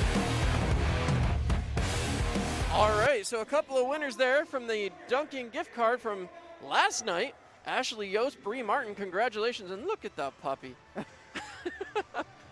As we get ready for a 5-on-3 power play, I can't help it. I'm a dog lover. What can I say? As Elmira desperately needs to find a path behind Rutledge right now. And George, despite the failures all game long, the Enforcers are one shot away from getting this game tied up. They are. Again, the defense is held up, the goaltending is held up for the Enforcers, but the offense now finally, 2 periods in, showing some life. As Shinkarik will go through, Enforcers win the draw. An opportunity to set up here. 1:10 to go on the man advantage, sent down low. As they try to draw something up, Gravel back to Shinkarik, over to Jurich, fires, and an opportunity goes off the official. Gravel with it. Gravel looking, fires it along. He was looking for Jurich, and now Jurich has to turn it around. It bounces between his legs, scooped up by Ruiz. An excellent opportunity there as O'Brien was on his legs as looking for Jurich, but Jurich just missed it. Jurich back to the point. He finds Shinkarik, passes it around in front. Ruiz right to the front, and a diving save. Excellent play by O'Brien. Jurich with it now. 40 seconds to go in the 5-on-3. Played behind by Ruiz. That puck moved along. Back to O'Brien. O'Brien has that one deflect off Jurich's glove, and Jurich trying to chase it down. Connor Fries can't beat out Tyler Jurich. 5-on-3 has 24 seconds to go. Elmira has to get back down in the offensive zone. Here comes Shinkarik. Shinkarik going wide. Breaks into the zone. Enser bouncing up and down in the penalty box. It's sent back, and Jurich just misses it. 10 seconds remains. And now Dylan Kelly goes back to play. One more opportunity sent back for Shinkarik. Maybe if they hurry on the 5-on-3. No, they're not going to get it. So it'll be 5-on-4 for 42 more seconds. And Elmira, 2 5-on-3s, and they can't get it to go. Johnny Ruiz looking, thrown back behind. Waiting as Patterson sends it out. Ruiz trying to get there as Pietrantonio ties him up. And again, puck is sent all the way down. 25 seconds remaining in the 5-on-4. Enforcers looking up ice. Breaking it out. Here comes Tucker. Right through. Passing across. Hussey with a shot and almost put that one home. Thrown back along for Bryce Martin. Martin keeps the zone momentarily, and now it will be cleared. Down to the last 5 seconds. Enforcers back in the offensive zone. Dumping it down in the corner. Ever Thompson trying to get there. Thompson pins it to the boards. Puck is loose. Hussey gets it around. Brendan Hussey looking back behind the net. Trying to find a lane. He can't. Throws it towards the net, and it goes just wide. Kyler Matthews can't get it to settle down again. Story of the period. Pucks keep bouncing on Elmira. Thrown ahead for Brandon Tucker. Tucker fires it across. Hussey deflects it in the zone, but was offside. And again, Hussey will go to the bench as this will take us to the media timeout. We step aside one final time. 9:39 to go. You're listening to the Elmira Enforcers on Mixlr.com.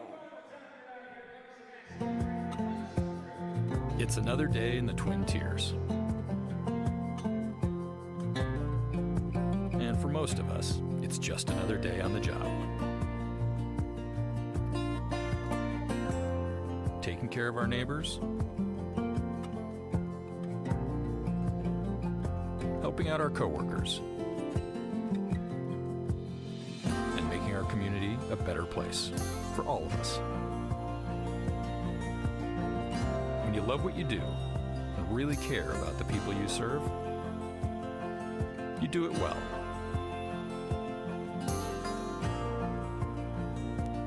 It's not for the glory, some big award, or even a pat on the back.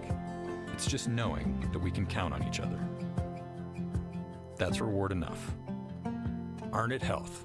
It's what we do.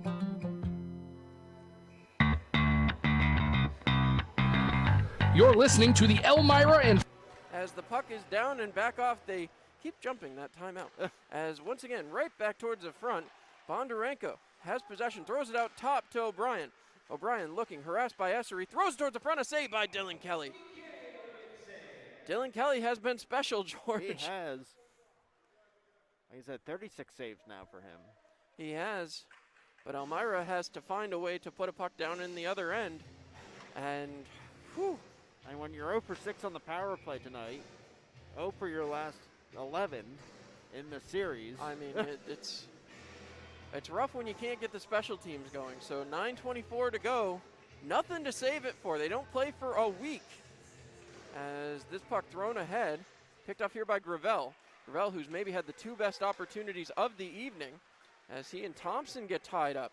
Thompson trying to swipe at it from his knees as Bondarenko breaks into the zone, cutting through, drop pass there for Connor Fries, the lone goal scorer here tonight. O'Brien has it. Trying to poke check it away, but unsuccessful as Thompson moves ahead, and here comes Gravel getting tied up. Bondarenko wrapping that stick around him, as still trying to get loose is Gravel. Gravel trying to move it, gets it down low, fires it towards the net, and stopping that one, and not an easy one for Rutledge. So,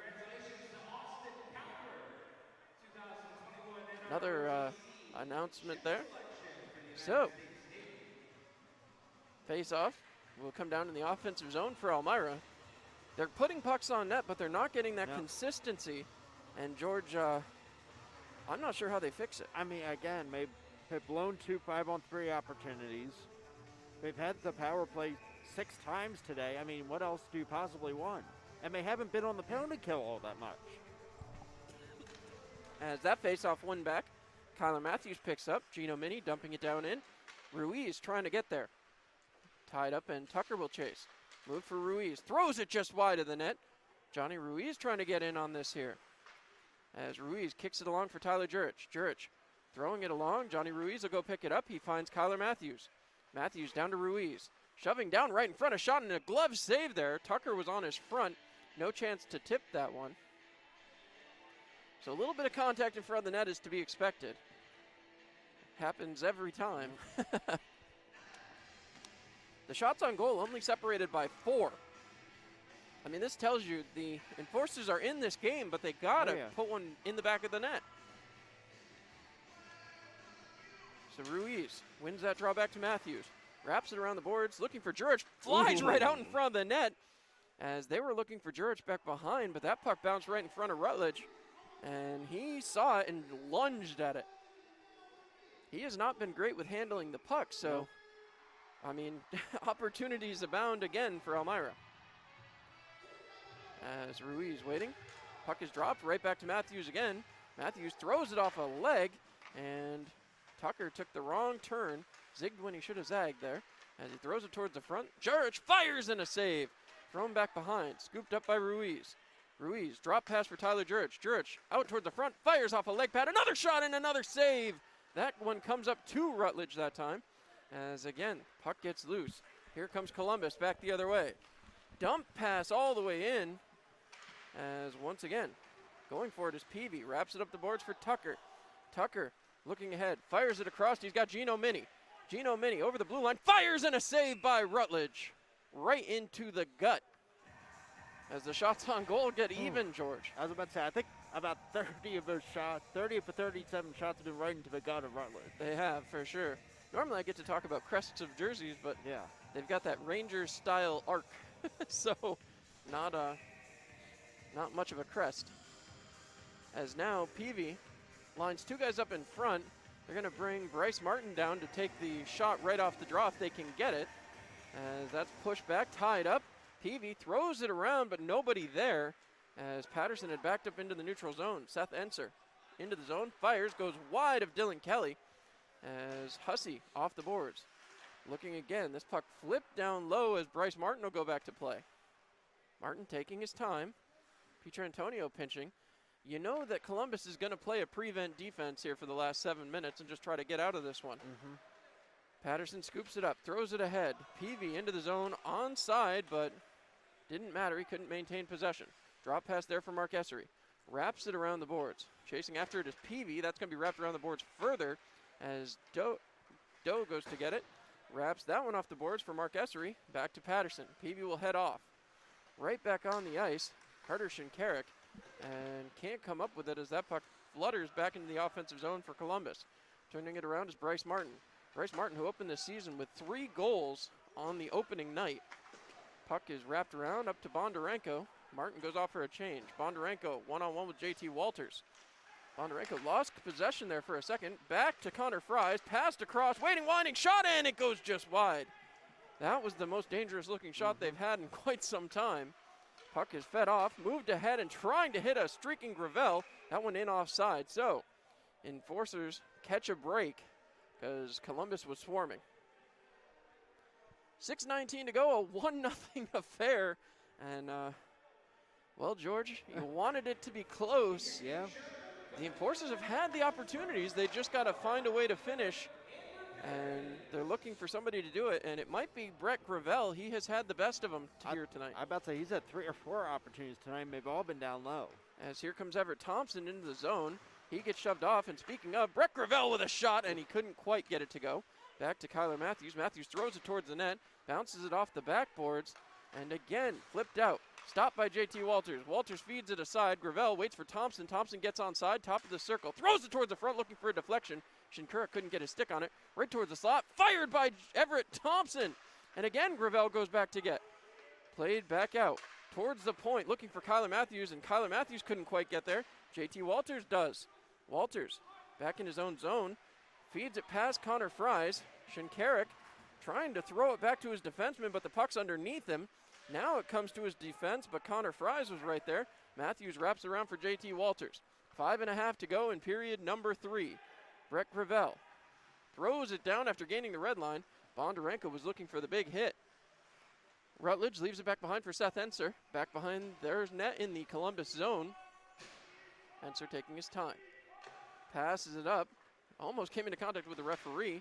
That one knocked down. O'Brien tried to clear, but Tyler Jurich was right there. And again, back out the other way. Follis just dumping it down. That wasn't icing. I guess must have gone past the red line. I just didn't catch that as Bryce Martin tries to throw it ahead. And again, puck flutters around down low. The Enforcers and Columbus River Dragons all tied up. As again, Bryce Martin trying to get a little bit more chippy. Puck pushed back through towards Tyler Jurich. Fed ahead, and here comes Brandon Tucker. Tucker and Seth Enser breaking in. Can't get by Enser. Enser with a beautiful kick there to keep that puck in front of him. Moves back out to Kyler Matthews. Matthews ahead to JT Walters. Walters fakes a shot, sends back to Matthews. Matthews gets through a couple defenders, moves it across to Tyler Jurich. Top of the circle, deflect, looking for the deflection, and Kyler Matthews couldn't get his stick on it. Wrap back behind the net. O'Brien loses it to Jurich. Jurich out towards the front, broken up, and in the middle of the ice, scooped up by Tucker. Tucker's still battling, trying to send it down deeper, but Enser will get it. Enser throws it out of the zone, and with 4 minutes to go, the Enforcers chasing it back into their defensive end. Doe trying to chase down JT Walters. And this is where the rubber meets the road, if you will, there, George. What time do you pull the netminder if you do? I mean, if you have the opportunity, probably in about another minute or a minute and a half here. As that puck flutters out, Gravel with it. Gravel has Thompson, fires towards the net, deflected, and right back onto a Columbus stick. Pietrantonio moves it ahead. Here comes Mangone. Mangone into the offensive zone, winding, firing, shot, and a save by Dylan Kelly. 3.5 to go. Diamond collision of the game, the official detail and designer of the Elmira Enforcers Zamboni, coming up here on YouTube.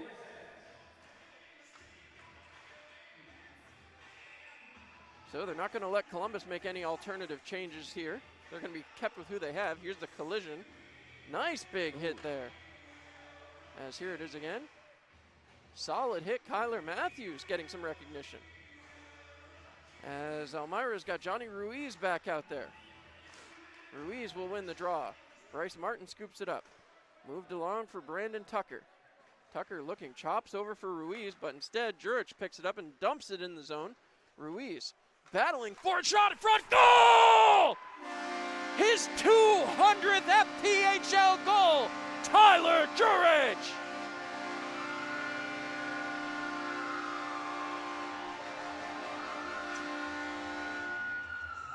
As 3:17 left to go, watch the replay here. Out to Jurich, and he scores! So, ladies and gentlemen, that is another pound of Dunkin' Coffee for the Food Bank of the Southern Tier. Congratulations, Tyler Jurich. 200 career FPHL goals. And congratulations, Tyler Jurich. Beauty. As we said, we wondered who it would be, and that's tonight's hot player to watch. I mean, a lot of that was Johnny Ruiz with that speed coming in, and again, it was down low where the enforcers finally break through here against Rutledge. Speaking of, here comes Brandon Tucker. Winds, fires, and a kick save by Rutledge. Tucker again towards the front, trying to get there with Shinkarik, and it's moved out the other way. Fries throws it ahead. O'Brien moves it up again. Here comes Bondarenko. Bondarenko still working. Trying to play it back. Thrown across. Here comes Kugler. Winds, fires, goes wide. And right up to Tyler Jurich again. Thrown ahead. Patterson trying to get there. O'Brien gets tied up with Patterson. Patterson still managing to keep the puck moving forward.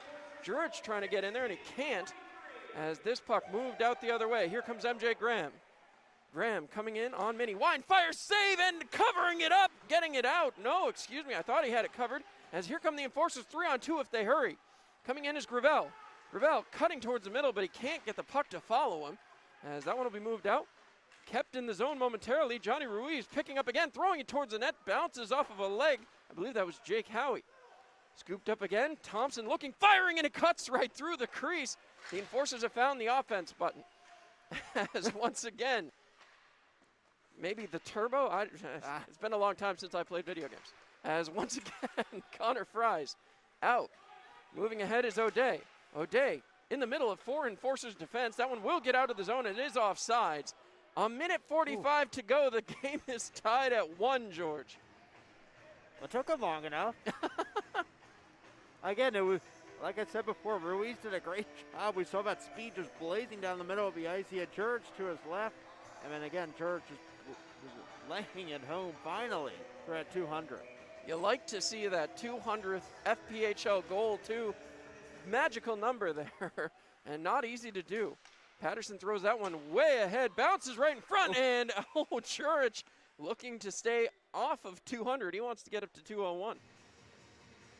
Excellent read by Jurich. He raced right for the net, and Rutledge almost didn't cover that up. He had an opportunity. 97 seconds to go in period number 3, a 1-all tie. Puck is down. Jurich will scoop it up, turn, and try to fire. Couldn't. Tucker will get it, though. Tucker has it knocked away from him, and now Columbus tries to reset. Turning it around the other way and flipping it ahead, Glenn Patterson chases. Patterson with it. Dumps it back behind. Bryce Martin around the boards, up for Tyler Jurich. Jurich slowing up, finds Brandon Tucker. Tucker and Peavy into the zone. Throws it ahead, and Peavy's stick just unable to get free. Dumps back behind. He thought he had Jurich, but no, back the other way, going to come Columbus. Breaking up and out of the zone and all the way down as JT Walters goes to pick up. Down to a minute to go in period number 3. The enforcers taking a long look. Dump back behind. JT Walters has it. Walters up the boards. He's looking for Tucker. Tucker, he's got Shinkarik on the other side. Tucker will just flip it in and Rutledge covers up. Shinkarik was the only man down there. As now you'll see it looks like Ruiz, Shinkarik, and Gravel on the front side for the remaining, I'm guessing for the remaining 46.7. On the backside, Matthews and JT Walters as they discuss the face-off play. And whew, you just knew the enforcers were keeping it close. They couldn't seem to find any offense, but at the end of the day, Tyler Jurich, one of the best scorers in the FPHL, he finds a way to do it. As Shinkarik jumped a little bit there. We'll see if they kick him out. Doesn't look like they will. All right. Sticks are down. Puck is down. And everybody battling. This one bounced off the boards. Matthews fighting to keep it and does. For the moment, still keeping it. Great job by Kyler Matthews keeping the offensive zone. Columbus winds, fires around. Kyler Matthews can't keep that one. And they say no icing. So with 25 seconds to go, that one's shoved ahead. Johnny Ruiz taking his time, passes it up, throws it down in the corner. Brett Gravel goes to get. Gravel in the corner, trying to fire it down. Pietrantonio with it instead, as Ruiz was down there battling. Pietrantonio drop pass behind. 6 seconds to go. Looks like everybody's going to get a point here, George. 3, 2, 1, and that'll do it. For the second night in a row, we go to overtime. And whew, what a game this one is. It's been something again. They showed absolutely nothing for the first 55 minutes of this game. And then all of a sudden they just found that spark for some reason. And again, it was, again, free beer again for all the fans in attendance.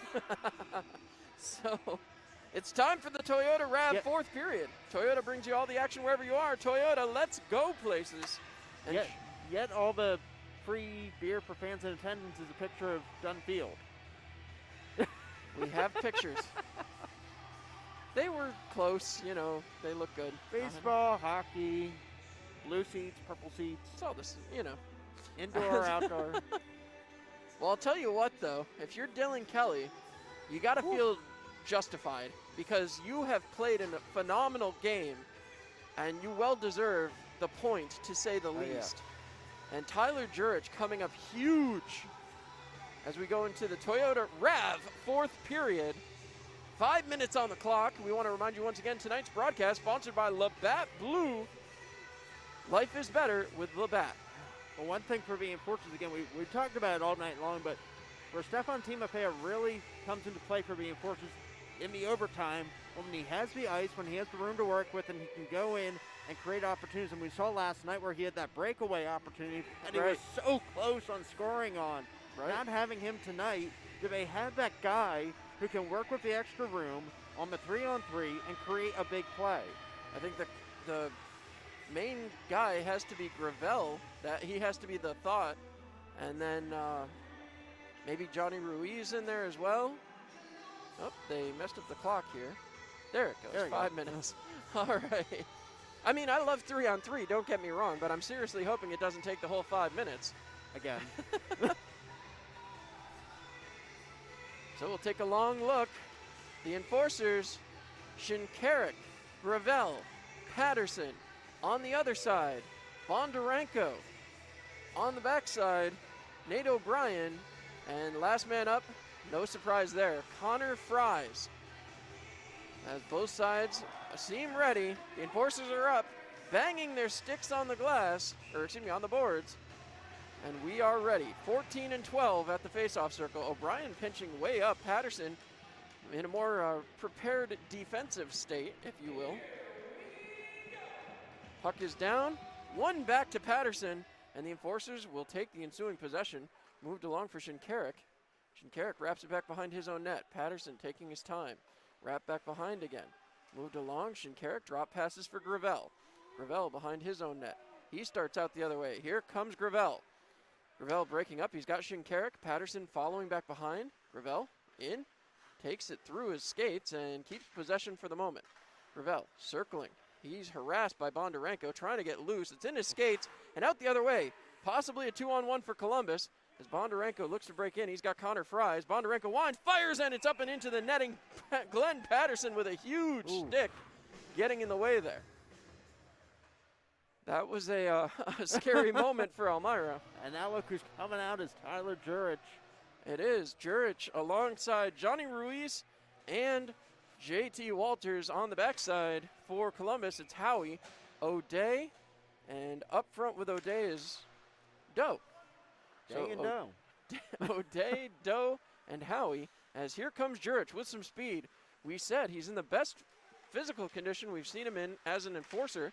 And again, he was showing some speed here tonight. Johnny Ruiz trying to chase down Howie, the defenseman jumping up into the offensive side of the puck. Moved back along, and Tyler Jurich throws it ahead and moves it along himself. 2-on-2, back the other way. Playing in is Jurich. He can't get loose. Jurich right out towards the front, and Ruiz had an excellent opportunity. Right back for Ruiz. He loses his footing, and that'll be covered up as they do finally blow it dead. JT Walters just saying, I'm making sure you don't.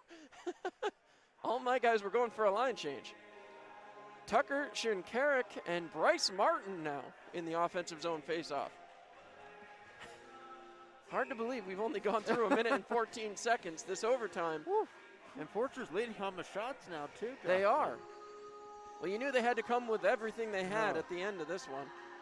Peter Antonio trying to win a draw against Shinkarik. Shinkarik has been very good in the circle tonight. As Shinkarik pointing out the man in the middle, thrown back to Bryce Martin. Martin decides to stick handle, passes across to Tucker, back to Martin. Martin trying to move it along down further. He's shoved off and keeps the zone. Great play by Bryce Martin. Martin throws it across. He finds Tucker. Tucker waiting. Sends back to the point to Shinkarik. Shinkarik fires, and it's off the back of the net now as Tucker tries to shove it along and can't get it to go. What an opportunity again, as that puck just stayed out of the net. It did. It hit the backboards and then ended up sitting literally on top of a net. I mean, he just decided to try and drag it around the seam into the post. Not a bad play, as now they'll replace Martin with Patterson. I get that big shot here of Patterson. As Tucker directing traffic. Shinkarik couldn't win the draw. Tucker will pinch as that puck gets away from O'Brien. O'Brien back behind his net. He is having some trouble down there. Now he picks it up. Tucker's still on him, though. Brandon Tucker added a lot to this team when he came over last season before the trip down to Columbus. As now back the other way, here comes MJ Graham, last year's leading scorer for the River Dragons. MJ Graham takes it back behind the net. He's roughed off by Glenn Patterson. Puck is dumped down deep, and the enforcer's going to pick it up cleanly. Picking it up is, again, a drop pass moved over for MJ Graham, but Patterson couldn't quite get there. He was looking for it, but Connor Fry is just all over down in this enforcer's zone, trying to get loose of Shinkarik. He's tied up as he and Fries are battling. Still loose along the boards. Trying to kick it along now is Glenn Patterson, and they don't call him Big Glenn Patterson for nothing, as the puck is loose back behind. Connor Fries with it. Fries harassed by Patterson. Looking out, trying to find a lane up to MJ Graham. Finds it, sends back to Fries. Fries trying to get to the top of the slot. Drop pass here for Howie. Howie throws it down low again. MJ Graham with it. He's followed by Patterson. Again, the cycle starts in the zone, and now the Columbus River Dragons will bring it outside. They need a line change, and I think some of the enforcers may as well. Tyler Jurich itching for a chance to get back on the ice, and now Shinkarik will give him that chance. Johnny Ruiz chasing Columbus back into their own zone. Under 2 minutes to go. As back the other way, here comes Columbus. Bondarenko. He's got Chase Follis with him. Cutting through towards the front. Kick save and a beauty by Dylan Kelly. Puck is moved out. Here goes Ruiz. He's got Jurich with him. 2-on-1 if they hurry. Ruiz, top of the circle, fires it across. It's deflected and goes behind the net. Jurich with an excellent chance. Ruiz trying to get free. Jurich trying to get free. The puck is wrapped around, and JT Walters not going to get there in time. Less than 90 seconds to go here in the overtime period. Walters slaps it up for Jurich. Jurich ahead, fires it across. He finds his man, Shinkarik, fired, and it goes around the backside of the net. Scooped up and thrown back behind for Bryce Martin.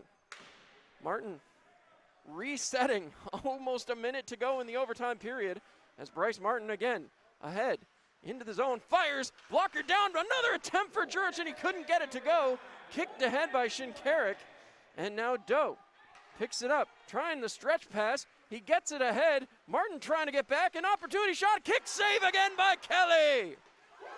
Thrown to the front, out to the top, Doe with it, shot, saved by Kelly from his backside. Unbelievable. Absolutely stunning. Dylan Kelly.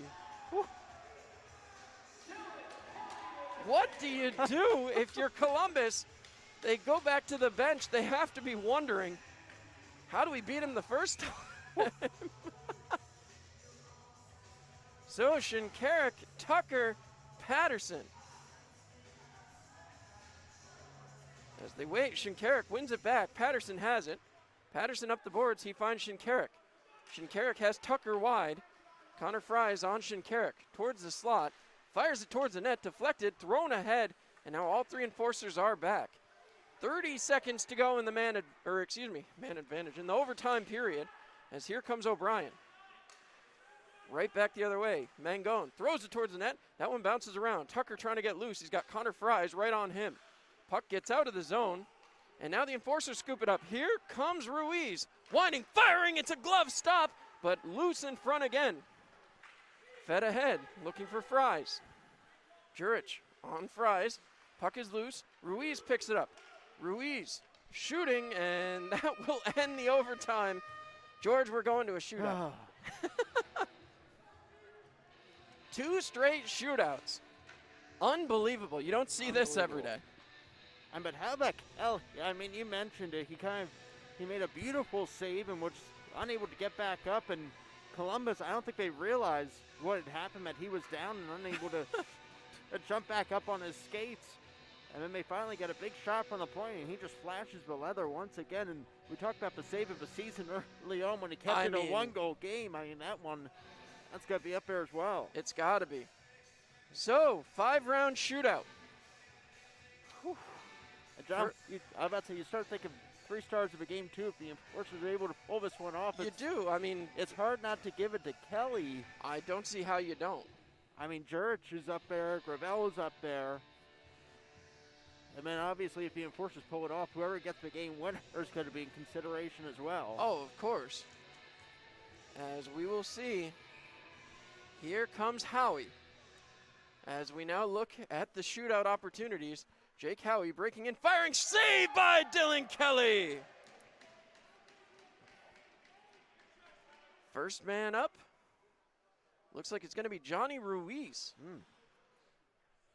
We talked about Ruiz's speed, but so far the enforcers not able to beat Rutledge on the speed aspect. Looking, waiting, shot, goal! Johnny Ruiz! So 1-0 enforcers here in the shootout. Next man up, and that's what Columbus has to be saying to themselves. Next man up, Connor Fries. He did score in last night's shootout. Has the goal for Columbus here tonight. As now, Dylan Kelly getting set, waiting, digging, shot and a goal, Connor Fries. He is just so solid. I can't tell you, he is a tough man to beat. As now making his way out, Shinkarik. As here comes Carter Shinkarik. Comes in slowly, goes way wide, all the way out to the boards. Keeps it moving forward, waiting, shooting, and a save. So next man up for Columbus, Ivan Bondarenko. Dylan Kelly has to find a way to stop him here in round 3. It's a 1-all. Just like the score of this one. Here comes Bondarenko. Long look, waiting, shot, goal. Bondarenko gets Kelly going side to side. And no surprise here in round 3. Yep. The big man, 22, Tyler Jurich. He and Rutledge very familiar with each other as former teammates in Watertown. Here comes Jurich, going wide, taking his time. Rutledge knows he's taking his time, fires, and a stop. So it's a 2-1 lead going into round 4. Next man up, Connor Fries, as they'll look to score here. A must stop for Dylan Kelly. Connor Fries breaks in. He goes way wide, coming very slowly this time. Breaks right back towards the slot. Kelly waiting, firing, goal! Connor Fries. So, next man up. Looks like it's going to be Ruiz. So Ruiz has to score or this one's over. Johnny Ruiz takes a long look. He waits. Scoops up the puck at center ice. He comes quickly right down the middle, waiting, deking, shooting, and he can't get it to go. And Columbus earns the victory. Not the way you wanted it to go if you were Elmira, but I have to tell you, you'll take the point I mean, George, this has been a series to remember, and each one of these teams going to leave here with 3 points. It is literally a deadlock right now in the season series after 2 games. I mean, like we said earlier, the first 50, 55 minutes of this game, the Enforcers were completely flat, and then finally they came out with some life late in the third, some opportunities in overtime, and then the shootout, Ruiz. I mean, you thought the momentum was just going to carry them through, but unfortunately it does not. Rutledge holds through for Columbus, and a lot of these guys knowing each other, meeting at center ice. Oh yeah, and a couple of short weeks away, this series will finish up a 3-game set down there in Columbus.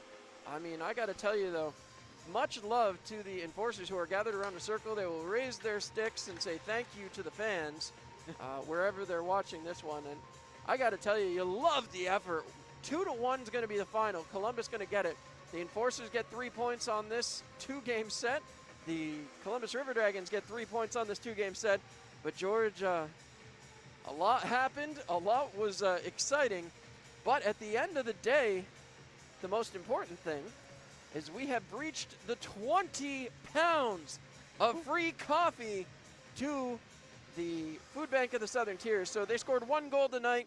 That adds 1 pound of Dunkin' Coffee. The grand total so far, 20 pounds of Dunkin' Coffee for the Food Bank of the Southern Tier. Thank you so much to Dunkin'.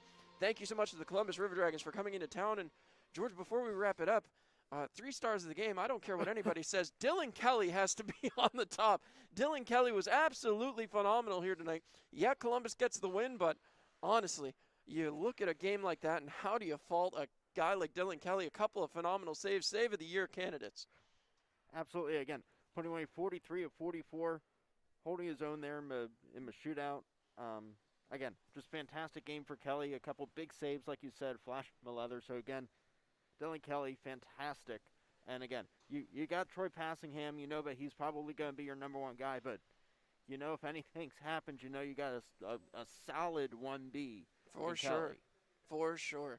Well, I want to thank everybody for tuning in. My name's John Clement. I'm George Stockberger. Good night, Elmira. We will see you a week from tonight as the Carolina Thunderbirds come to town.